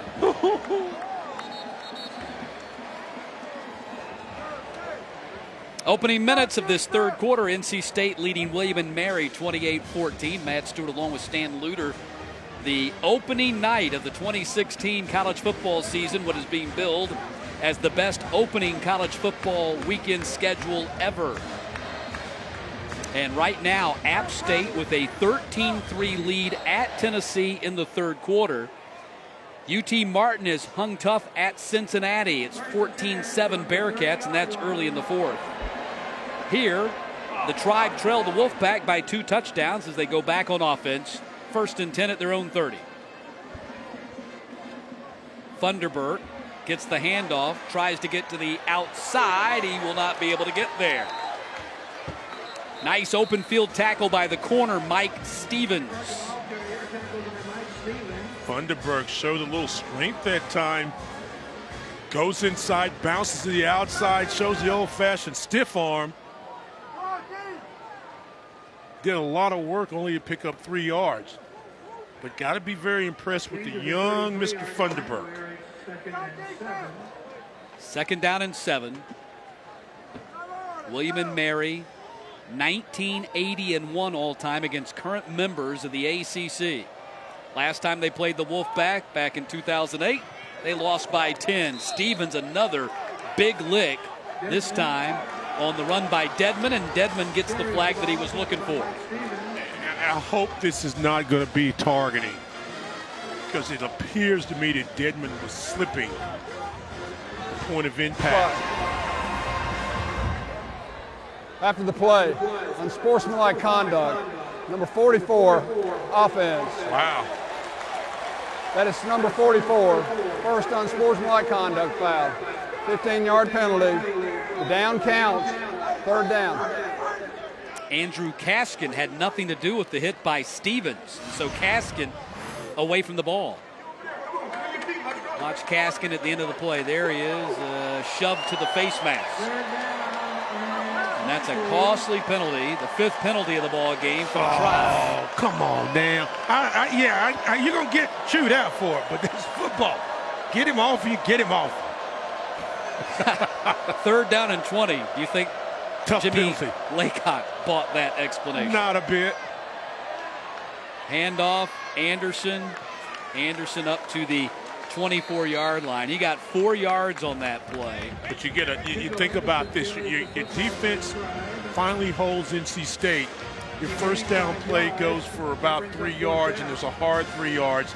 Then you get negative yards and a penalty.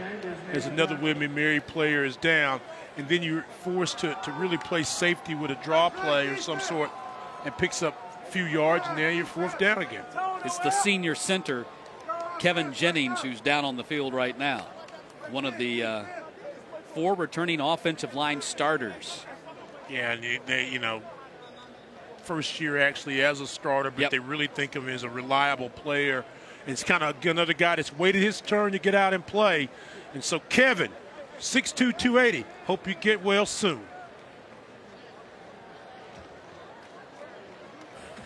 They get Jennings off the field, and now Windmuller is on to punt for the Tribe, standing at his own 11-yard line.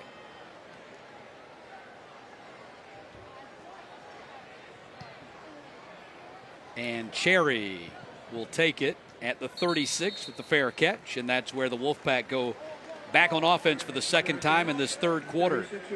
And we'll see who comes out to play quarterback. Kevin Jennings there. Hobbled off the break a moment ago. Looks like he tape up, might get back on the field, and Finley's also back on the field for North Carolina State. Yeah, he had a very good first half. Their first 3 and out on their first possession of the second half. Days, Lubnow hit him first, and then Armand Moore is there to help clean it up. Armand Jones, pardon me, helped to clean it up. 6-yard pickup up to the 42-yard line.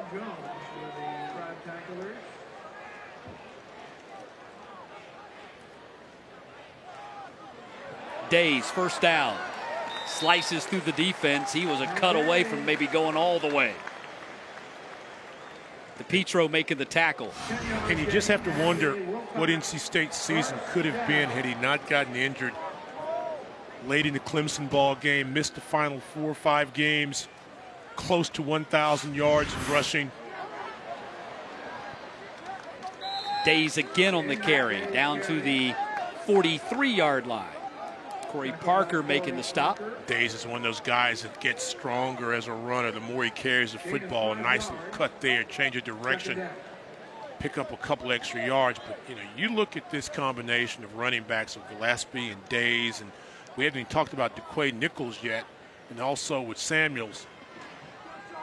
Days cuts to the outside, first down as he steps out of bounds at the 35. That'll put him up over 90 yards rushing for the night. We talked about it a second ago, the injured foot. Looks like he's healed. He stayed out of spring ball, didn't take much contact, puts his foot in the ground there, an extra burst of acceleration, picks up a couple yards, and a strong tackle out of bounds, and Days continues to get better and better. Last year in the 8 games he played, he picked up over 100 yards 5 times. There's a guy that I think you're going to hear a lot of in NC State football this year. Comes off the field this time, and Hines gets the handoff out of the backfield. Barely got back to the line of scrimmage. So a little bit of a wrinkle right there with Hines running from the running back position. No, just preparing for this game and watching NC State play often, I didn't realize it had been since 2002 that they'd had a 1,000-yard rusher, T.A. McClendon. So, there are a lot of goals for this NC State offense, not only in addition to winning ball games and scoring points, but personally, this offensive line would love to get one of their running backs over 1,000. And Nichols in the ball game takes the toss and gets down to the 23. You just mentioned that we hadn't seen DeQuay Nichols. Well, now we have. Yeah, I like DeQuay Nichols. Small guy, very quick, can get to the outside. Came in mid-season and carried the ball. Had 43 carries in a couple of plays, a touchdown against Syracuse. He's a good player as well. 18 first downs now for the Wolfpack as Nichols gets it again. And Nichols threads his way through traffic and down to the 19. Another 4 for Nichols on that carry. And they've been able to run the ball the last couple of years, Stan. They've had over 200 yards rushing per game the last 2 seasons in 14 and in 2015. That was the first time they had back-to-back 200 yards rushing per game season since 1992. And when you add those numbers up, that's over 2,600 yards the last 2 seasons. So, yeah, they've set all-time rushing records, been in the top 5 career the last 2 years, and it looks like they may be well on their way to do that one more time. Days back in there. Gets the ball inside the 15 and down to the 14 and close to a first down. And you think about last year, in addition to their run game, their pass game, over 5,300 yards for North Carolina State in total offense, which was 4th best all time at NC State. But yet they felt like they had to do more offensively. Certainly right now, that margin's been proved correctly. Days right on 100 on 18 carries. That puts him over 100 as he gashes down inside the 10 and moves the sticks again. That's a 19th first down for NC State.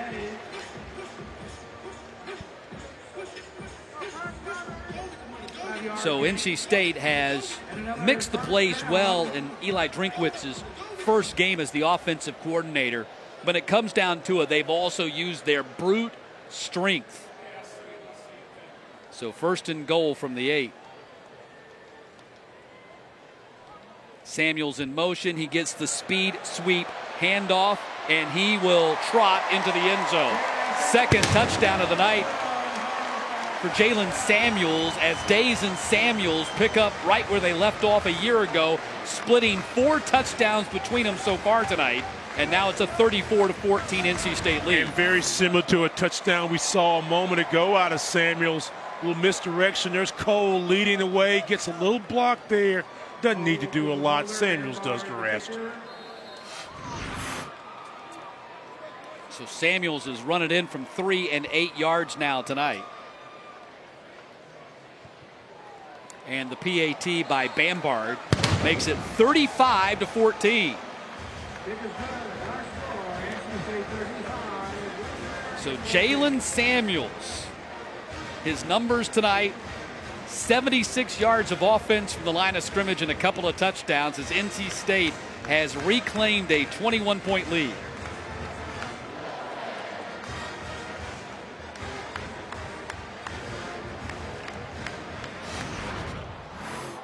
They make it look so easy.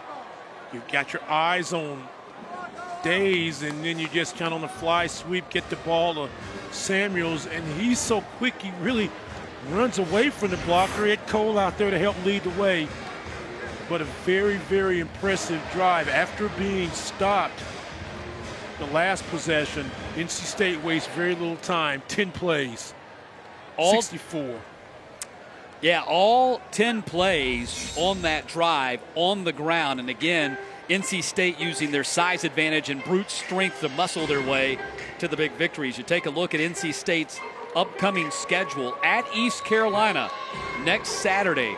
Game against the Pirates and new head coach Scotty Montgomery. That game at noon. Yes, sir. On ESPNU. High noon at down at Ficklin. They're going to paint it purple. I'm going to tell you, I got some guys that are already going down there. They're going to stay the whole week. They're playing Western Carolina, East Carolina is, and it's going to stay the whole week. Flight, Mickey C and all them guys, the tailgate, because they not sleeping. NC State's coming to town. Armstrong on the return. Flags come out as he runs it up to the 43-yard line, but this play might go in reverse. One of the best and quietest kept rivalries in the South is the East Carolina-NC State rivalry. During the return, illegal block in the back, number 21, receiving team, 10-yard penalty, first down. And might we say an extreme dislike? Might we? Yeah. Might? You kidding me? Yeah. When the purple and gold and the red and white get together, you know, it could be anything. That's always been a great game. But, you know, you look at their schedule a moment ago. Wake Forest comes to town, a team that's, you know, that you think is getting better and better in the ACC. A big game on the 8th is Notre Dame, which will also be the 50th anniversary game of Carter-Finley Stadium. So, you know, a lot of excitement about Notre Dame coming in the revenge game down at Clemson. So you look at NC State's schedule, a much more difficult schedule this year than in the past couple of seasons under the Dave Doeren era. Back to business here for William and Mary as Christian goes in motion behind the line. And after their penalty, they're backed up at their own 13-yard line. Cluley, heavy rush, throwing off his back foot, throws it away. And one last thing on that NC State schedule. Along with FSU, the only two ACC teams with 5 preseason top 25 teams on their schedule. And 3 of those 5 in the top 10. You mentioned Notre Dame here at number 2 Clemson, hosting number 4 Florida State. ESPN.com, rating Dave Doran's NC State schedule in the ACC, the toughest conference schedule among the league teams this year. And don't forget, they travel to Louisville. They'll end the season at North Carolina. North Carolina with a big game this weekend against Georgia. And also a team that could quietly surprise some people throughout the course of the season. And Coach Rick's first year down in Miami. Miami's coming to town in late November. Cluley steps up to avoid the rush, being chased, and finally tripped up from behind. Darian Roseboro got him by the shoelaces, and now it's going to be third down. Darius Roseboro out of high school at Jack Britt was probably rated the #1 defensive lineman in the state of North Carolina and had a really nice freshman season last year. 18 tackles, had four sacks. But it's really finding it kind of difficult maybe to get on the field because of what Contavious Street's doing on one side. Bradley Chubb, who we've yet to really call his name a lot this afternoon. Not much out of Chubb here tonight, not that it's mattered, and all kinds of movement, and the ball stood still.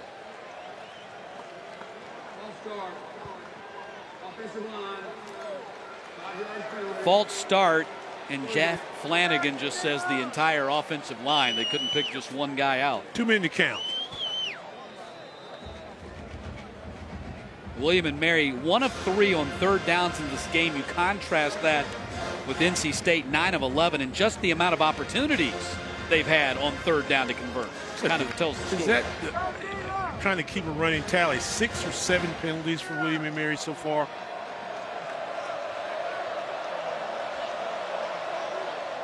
Third down and long. Cluley standing in the end zone. Now throws as he's hit. It's up for grabs. Looking for Armstrong. And nearly intercepted as well. Fourth down, and it looks like the Tribe will punt out of their own end zone.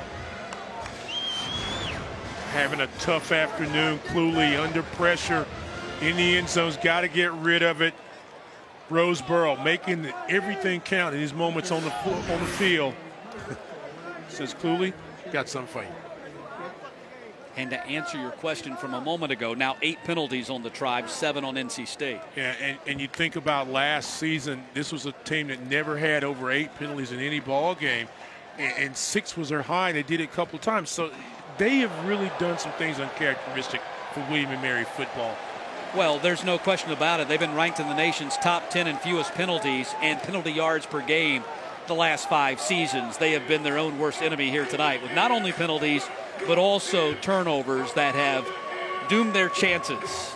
And now a poor kick by Windmuller will give another short field to the Wolfpack as they spot the ball at the 33-yard line. And you look at, and we'll talk about a moment ago, NC State's schedule. And you look at the schedule for the Tribe coming up. They've got a big game with, across the bay rival Norfolk State. Latrell Scott and what he's doing up there with the Spartans, and play Elon in the CAA games. So they've got some ball games in addition to playing Hampton. So they've got some big games coming up that they feel like they've got to win to get ready for CAA play, which starts on the 24th with Elon.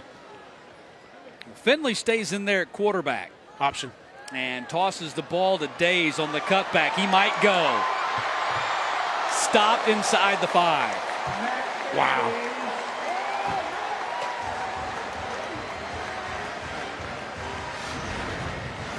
Coming right at you.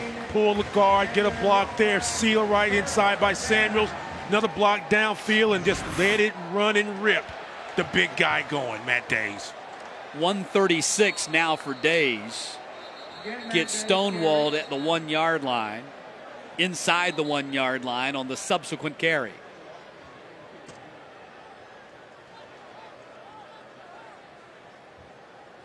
$136 yards for Days, only 90 rushing yards for William and Mary. And now second down and goal inside the 1-yard line. All right, here's the question of the day, students. Do we give the ball to Days? Do we run the fly sweep to Samuels? Or does Finley keep the ball? Maybe make a play fake and throw it to Cook on the outside. Well, it won't be Samuels. It will be Days, and he gets stuck right there at the line of scrimmage. So we get half credit for that. Peyton Grider made sure he didn't get into the end zone on that play, and now it's going to be 3rd down and goal. Play was called correctly. Good job defensively up the middle by William and Mary. And now Samuels comes back on the field, so now you can watch for the jet sweep. Good hit that time by Peyton Grider. Samuels lines up, however, in a blocking formation. Days gets it again, and second effort. Ball out in the end zone, and it is caught in the air by Clark Ayers, a backup tight end. And they're going to rule it down inside the 1. Ayers is like, come on. In the Front Yard Football League, that's a touchdown for me.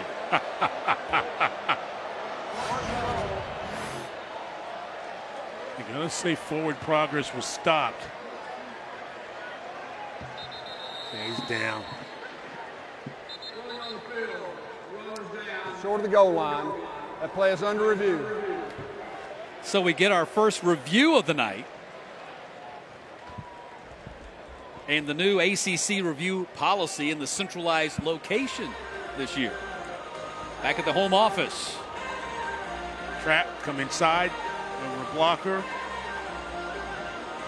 Down. I'm sure if the ball popped. Yeah, he's down. Yeah, he's down. Boom. This will be an easy decision for the replay. And it'll bring up 4th down and goal inside the 1.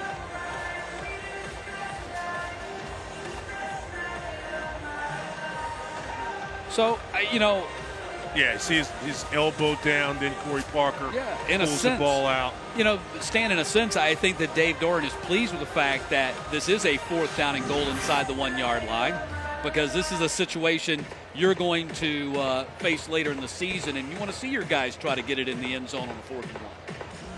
Power football. Yeah. And no matter how many plays NC State may run, what type of tempo it may be, they still want to pound the football. They want to run and run and run until you can't stop it. And they also feel they've got weapons to attack you over the top. And sometimes when you have a ball game like this, and maybe you're looking to score tomorrow, and it could be a little lopsided, you say, well, they just totally dominated. Well, they did by executing today. This hasn't been a runaway. You've seen really sharp execution offensively by North Carolina State. After review, ruling on the field that the run was short of the goal line is confirmed. It's 4th down. So here you go, the 4th and less than a yard that they were looking for. Okay, they've gone days, and days. What do you do here, Coach Luger? 7 days makes 1 week. Get the ball of days. Yeah. They're going to put as many guys up there in front of him to block. And let's see if it's Days again. Days lines up deep, however. Really deep. Let's see if he's going to try to hurdle. No, Finley.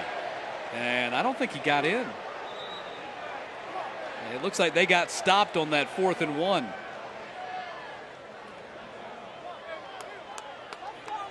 So a moral victory for William and Mary as they stop the Wolfpack on a 4th and goal inside the 1-yard line. First down. Never been a big fan, Stan, of the quarterback sneak. Well, it's a safe play. You've got to get leverage, and William and Mary does a good job staying low. Saw Adams there, lead the way. Can't find the ball. Here's a better look. You know, for the first game of the season, our crew, folks in the truck, our guys shooting up top and down the field have done a great job. Got to give them love. Got to give them some love. They've done a really good job giving us some good pictures today. Stan, this is why I'm not a fan of the quarterback sneak. Here's your quarterback. Generally speaking, he's a guy that you don't want to get hit. Exactly. You want to keep guys from hitting him, and now you're going to put him in the middle of a pile with about 3,000 pounds and try to tell him to move the ball across. Well, if he does it the correct way, there's a lot of guys protecting him from taking that initial blow. I got you. So inside the 1-yard line, Kendall Anderson back there set deep, and now they'll try a quarterback sneak just to try to get from out the shadow of their own goalpost. Cluley on the keeper.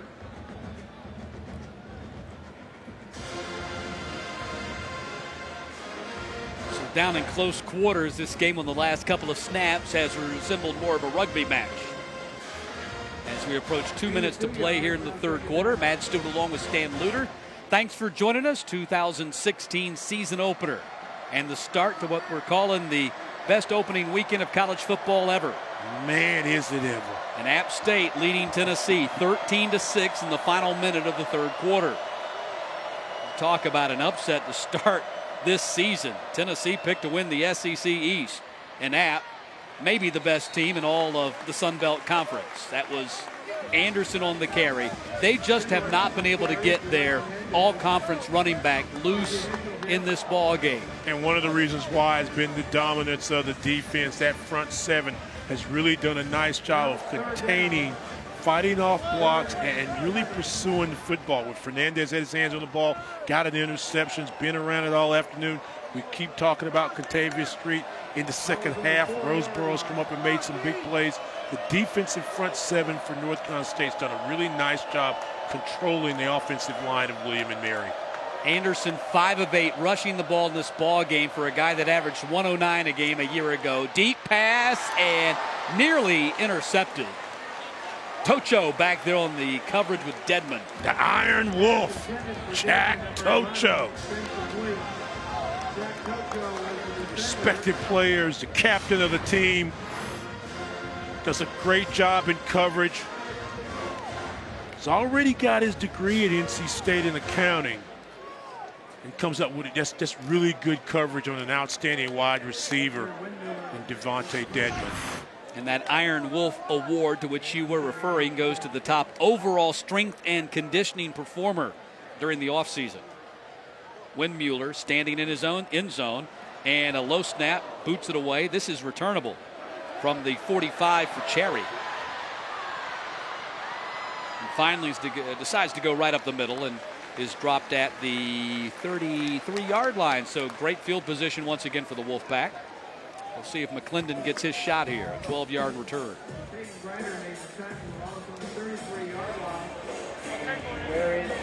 10 different receivers with a reception here tonight. 7 different players with a rushing attempt. So they've been able to get everybody involved that I imagine they would want to get involved here tonight. Finley still in there at quarterback. I'd say this kind of bodes well for him starting next week at East Carolina, huh? He has been really sharp in his first game in the red and white.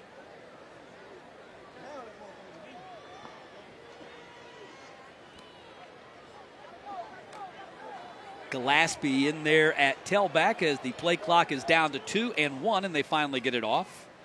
And Gillespie in the clutches of Isaiah Stevens and not going far. Big old Isaiah Stevens, 6'2", 300-pound junior. There'll be better days for the Tribe once they get into the Colonial. Oh, yeah.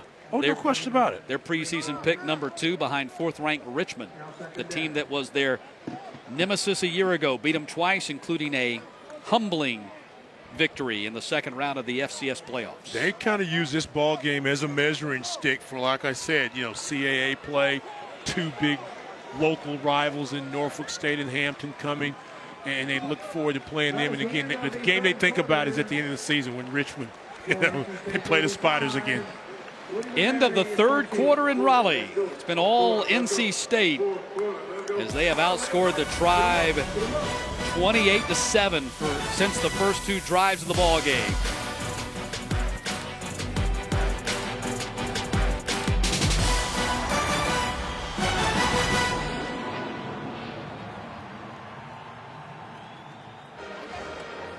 You're watching college football on ACC Network Extra as we welcome you back to Carter-Finley Stadium for the start of the fourth quarter and a 35-14 lead for NC State.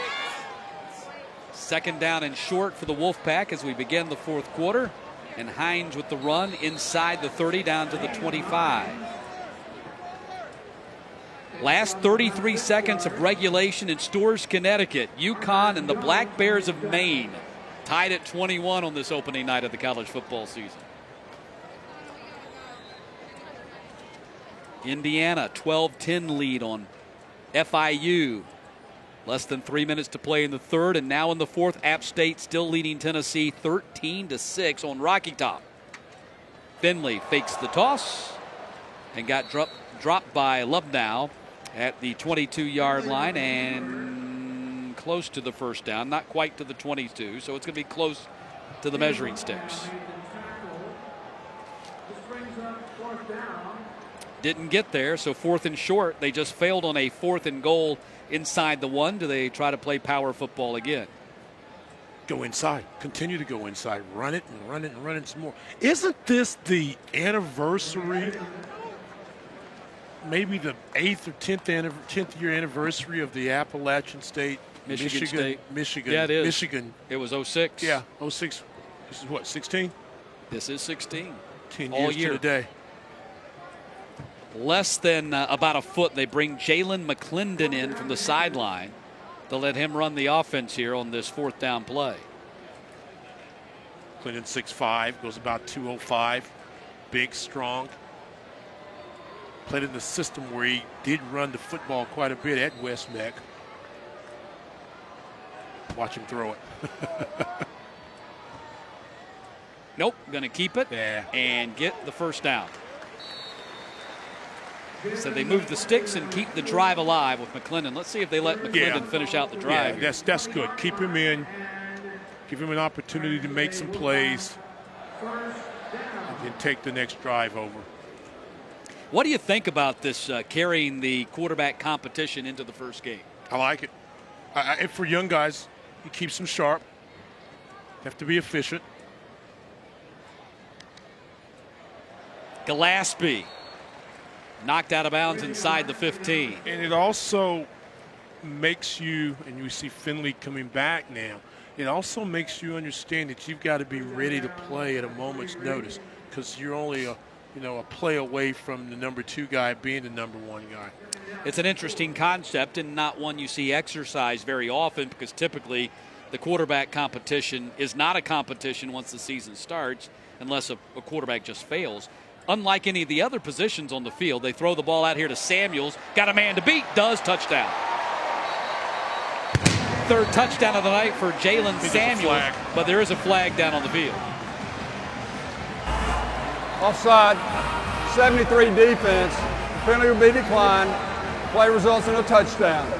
2nd touchdown pass of the night for Ryan Finley, who had just checked right back into the ball game. And it's now 41-14.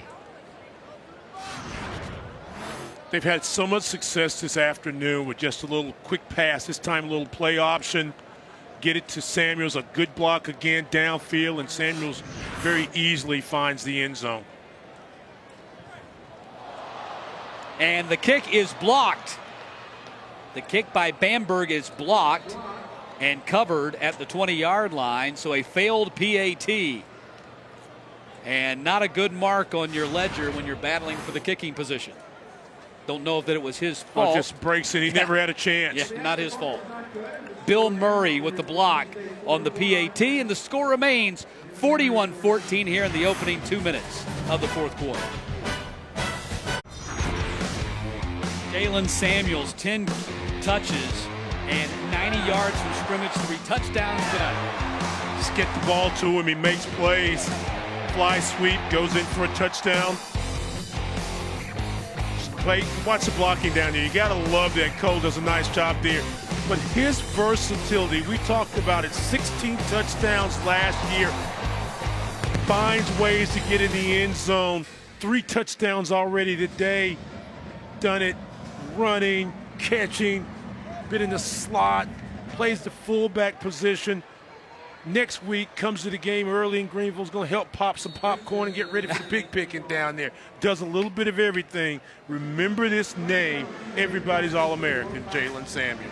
5 catches, 66 yards and a touchdown, 5 rushes, 24 yards and 2 touchdowns. As the rain has picked up, we've been very fortunate. The forecast called for rain almost the entire night, and not until the first 2 minutes of this 4th quarter has it really started to fall. That big score and the rain starting to empty out Carter-Finley Stadium now, as William & Mary goes back on offense. except for the folks who were smart enough to bring their ponchos. William & Mary just 12 yards of offense their last 3 drives and scoring on their opening possession of this second half, and that was Funderburk there on the carry. Next week, William & Mary at Hampton, and then Norfolk State on September 17th. They're excited about that one, the newly renovated Zabel Stadium. They put $27 million in improvements to the 81-year-old stadium the last 2 years, and really excited about debuting that in a couple of weeks there in Williamsburg. Dedman in motion. Instead, the handoff.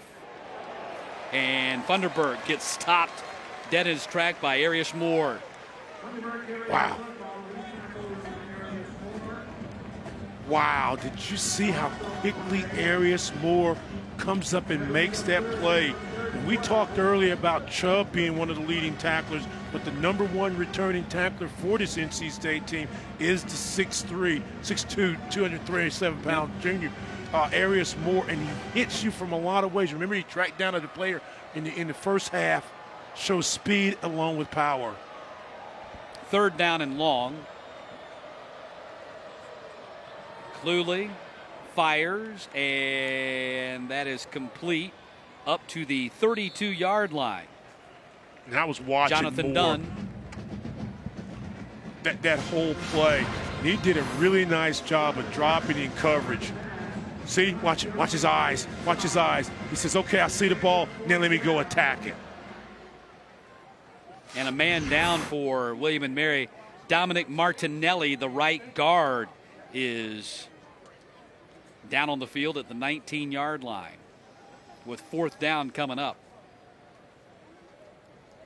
Martinelli with 29 starts the last 3 seasons.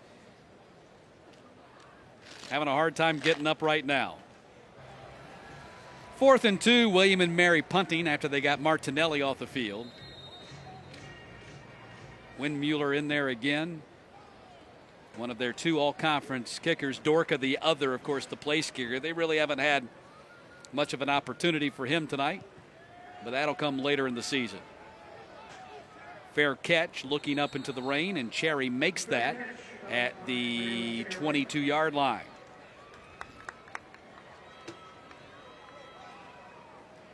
Steady drizzle continues to fall here at Carter-Finley Stadium.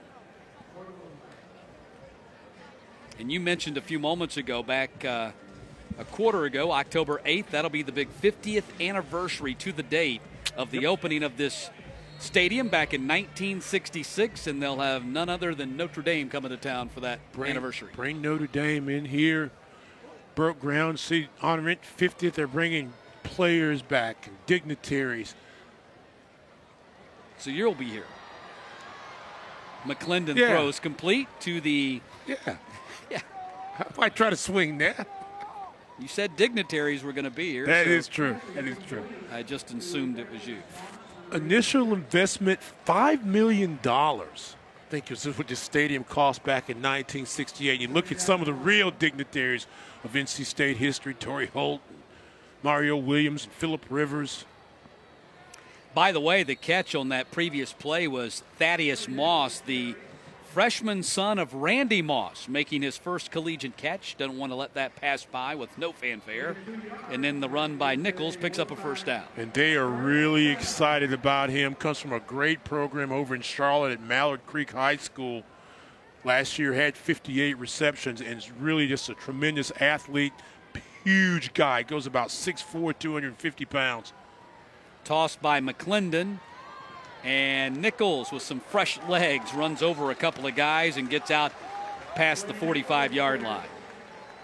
I think Lubnow is one of the guys who hit him. Lubnow and Corey Parker, both of them double-digit tackles for the Tribe tonight. They've been on the field a lot of opportunities to make tackles, but both of them over 10. NC State fastly approaching 70 plays, I think.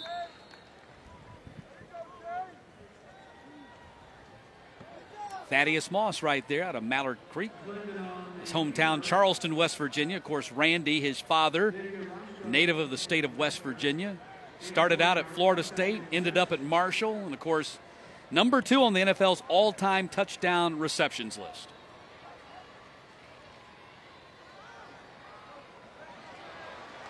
Moss again, first down.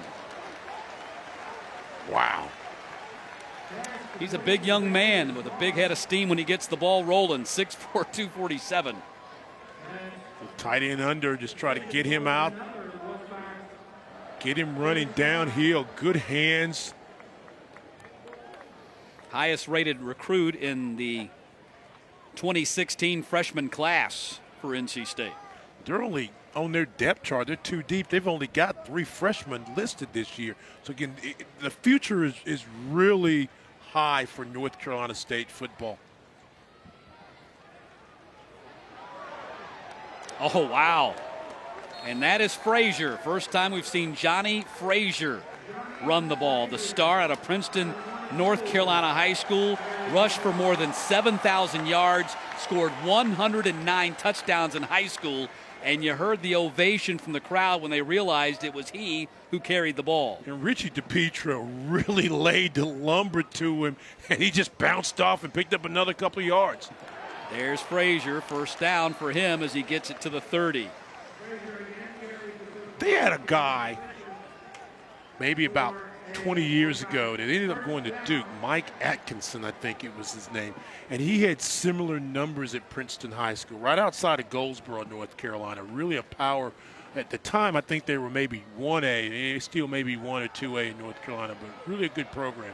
Long throw by McClendon, and a great catch over the defender for the freshman Kelvin Harmon at the 1-yard line. Another of the 2-3 true freshmen for North Carolina State. A nice pass by McClendon, but a better catch by Kevin Harmon. Watch him go up. We told you earlier the defensive backs on the corners are kind of small. Harmon uses his height advantage for the touchdown. A bullet from McClendon, and then Frazier gets his first college touchdown to cap it off, and it's 47-14.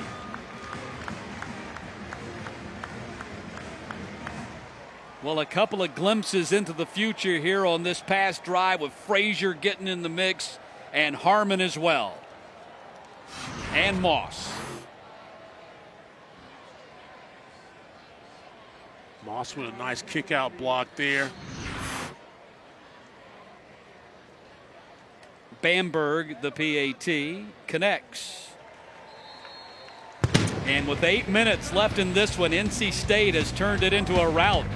48-14 here in Raleigh.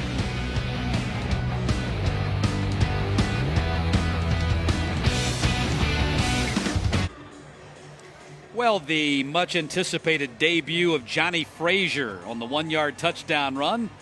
Got a couple other carries on that touchdown drive, and a 48-14 lead now for NC State with 8 minutes to play in this one. Matt Stewart and Stan Luter, thanks for joining us for the 2016 college football opener here in Raleigh, North Carolina tonight. 10 plays and 77 yards on that drive. Big night for Days.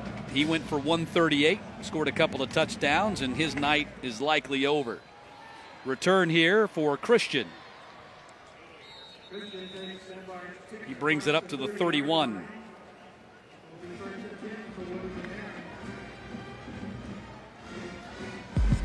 And William and Mary, as we mentioned, on the road next week at Hampton, then the Zabel Stadium renovation debut against Norfolk State, and their Colonial debut against Elon on September 24th. At James Madison on October 8th. That's one of the 3 teams they finished tied with for the Colonial regular season championship a year ago, along with Richmond. Many people think that the Colonial is the best conference in America. FCS, you look at that. William and Mary goes to the playoffs. You just mentioned the 3-way tie. New Hampshire goes to the playoffs again. They're 9-75.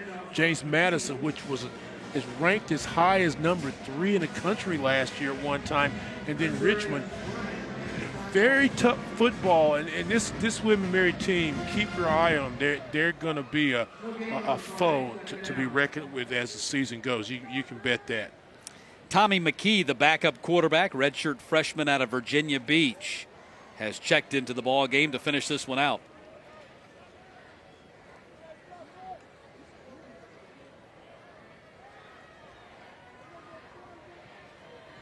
Dunn on the carry. 516 yards of total offense for NC State tonight. And outside of that opening drive, when William & Mary was very proficient and efficient, the NC State defense has shut them down. Well, they'll go back to Williamsburg tomorrow and wonder what if. What if we don't make a mistake and have that turnover on our second drive? We don't have a penalty that compounds that drive, and then the next one, maybe this would have been a better ball game. Maybe we could have made NC State shaking their boots. What if we could have stopped them a few times? Dunn on the screen up to the 40-yard line and close to a first down. And I know it would sound odd for you to say, well, what if, and start nitpicking certain plays in a game that's a 34-point margin right now. But the point is valid, because when those mistakes came, it was still a tight ball game. Exactly, yes. And you got the old boulder rolling down the hill, and once it got rolling down the hill, you couldn't stop it. And you think about the fact that midway through the second quarter, they'd only been on the offensive attack one time, basically.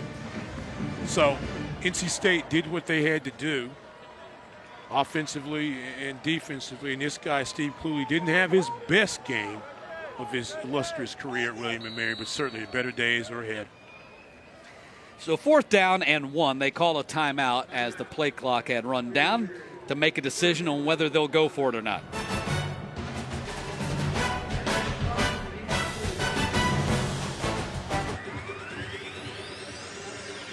William & Mary punting on 4th and 1 from their own 40-yard line,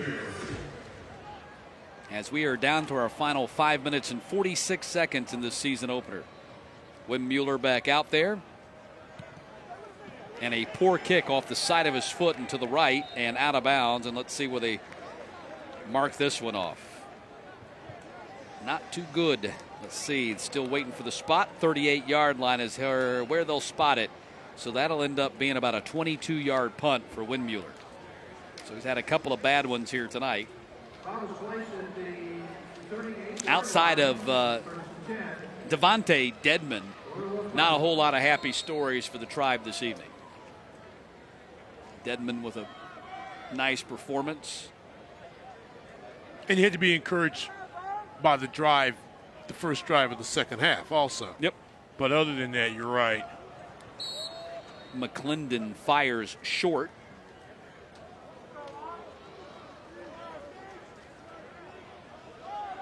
Stephen Morrison, the intended wide receiver, as the Wolfpack getting a little bit deeper on their depth chart here. Look at Devontae Dedman. Can't wait to follow him the rest of the season. You look back on last year, he had 7 touchdowns, 20 yards or better. And we continue to talk about Jalen Samuels and his versatility. This Dedman kid had a kickoff return of over 85 yards, had a punt return of over 50 yards, 70, and then also had a touchdown catch. I mean, he had 11 catches for touchdowns. So a lot of guys making plays, and he certainly started out making one. But again, the defense of NC State, the pressure of NC State, down and distance of NC State, just too strong tonight.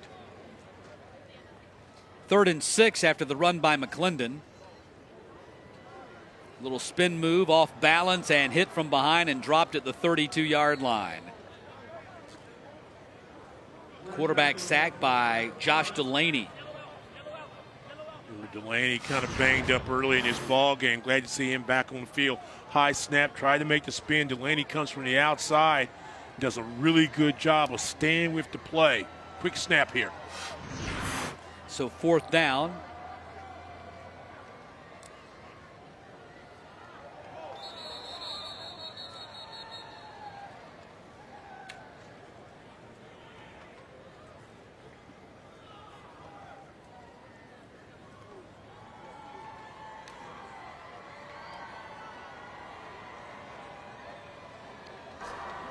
Offside. Defensive line made contact. 5-yard penalty. 4th down.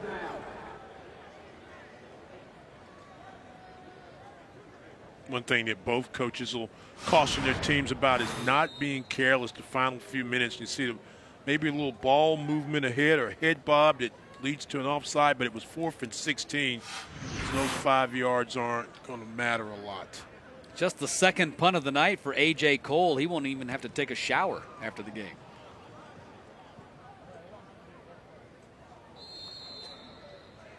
And spotted dead at the 24-yard line. William and Mary going back on offense with 4 minutes to play in this one.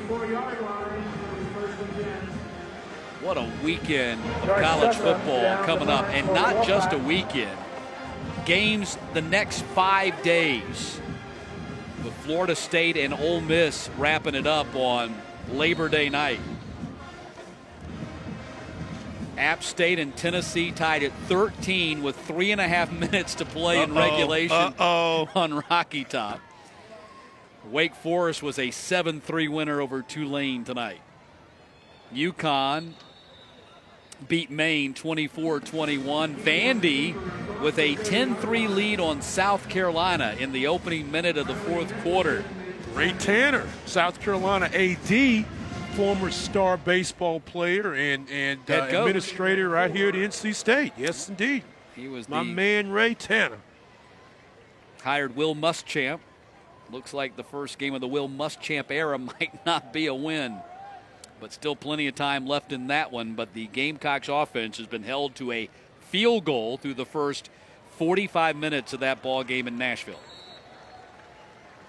And don't forget about Saturday night at 8 o'clock. The Trojans. Yeah. Come to Dallas. Come to Jerry's World. I mean, there are so take on many. Alabama. So many. Fight on for Ole SC. So many great games. North Carolina and Georgia at Georgia Dome. Oh, yeah. Houston and Oklahoma. LSU, Wisconsin. To leap or not to leap if you score. Just a tremendous schedule. That's why they're calling it the best opening college football weekend ever. And I'd be hard-pressed for you to produce one better than that on the schedule this year. LSU going up to Lambeau. That's going to be great. Ole Miss and Florida State down in Orlando on Monday night to cap it off.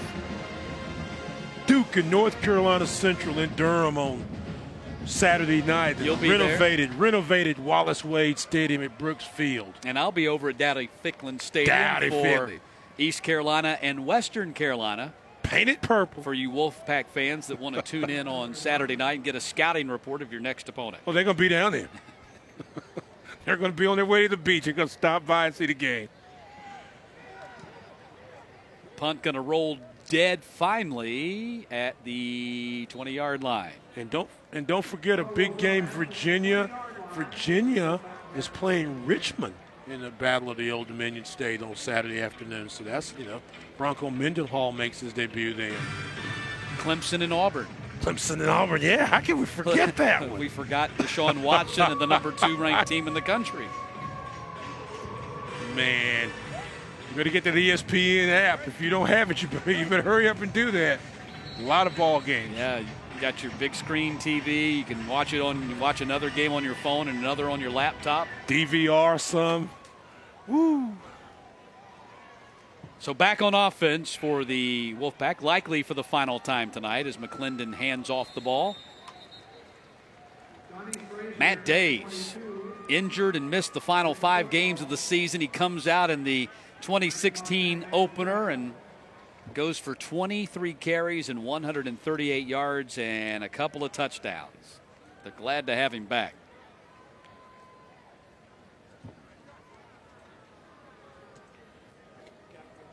Second down and 5. Ball at the 25-yard line as we tick under 90 seconds to play. And the Wolfpack taking their time. Johnny Frazier. It's interesting about Johnny Frazier because such a phenomenal athlete from the small town of Princeton, North Carolina. But, Dave Doran said, the folks around here just need to forget about what Johnny did in high school and let him prove himself here. Oh, yeah.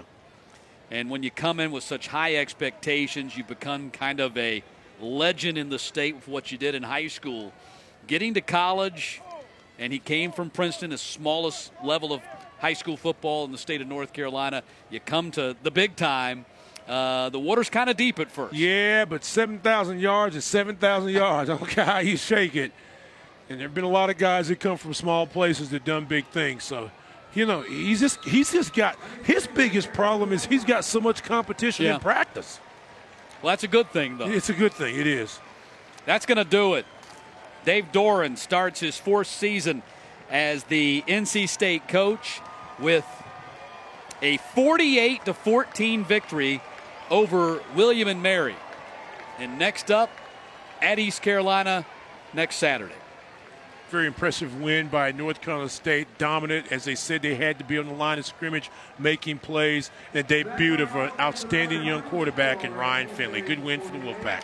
Finley, 17 of 21 passing for 174 and a couple of touchdowns. Looks like he'll be the starting quarterback going forward from here. Days, 23 carries for 138 and a couple of touchdowns. Jalen Samuels, 5 carries, 24 yards, a couple of touchdowns, 5 receptions, 66 yards, and a touchdown as well. And a really strong defensive effort by the Wolfpack as well, as they limit the Tribe to 168 yards of total offense and a couple of interceptions that led to 14 points in the first half. To watch this entire game on replay, as well as other games on our family of ESPN networks, log on to watchespn.com or download the Watch ESPN app. And now for Stan Luter and the entire ESPN team, I'm Matt Stewart. So long from Raleigh, where NC State wins 48-14. This has been a presentation of ESPN.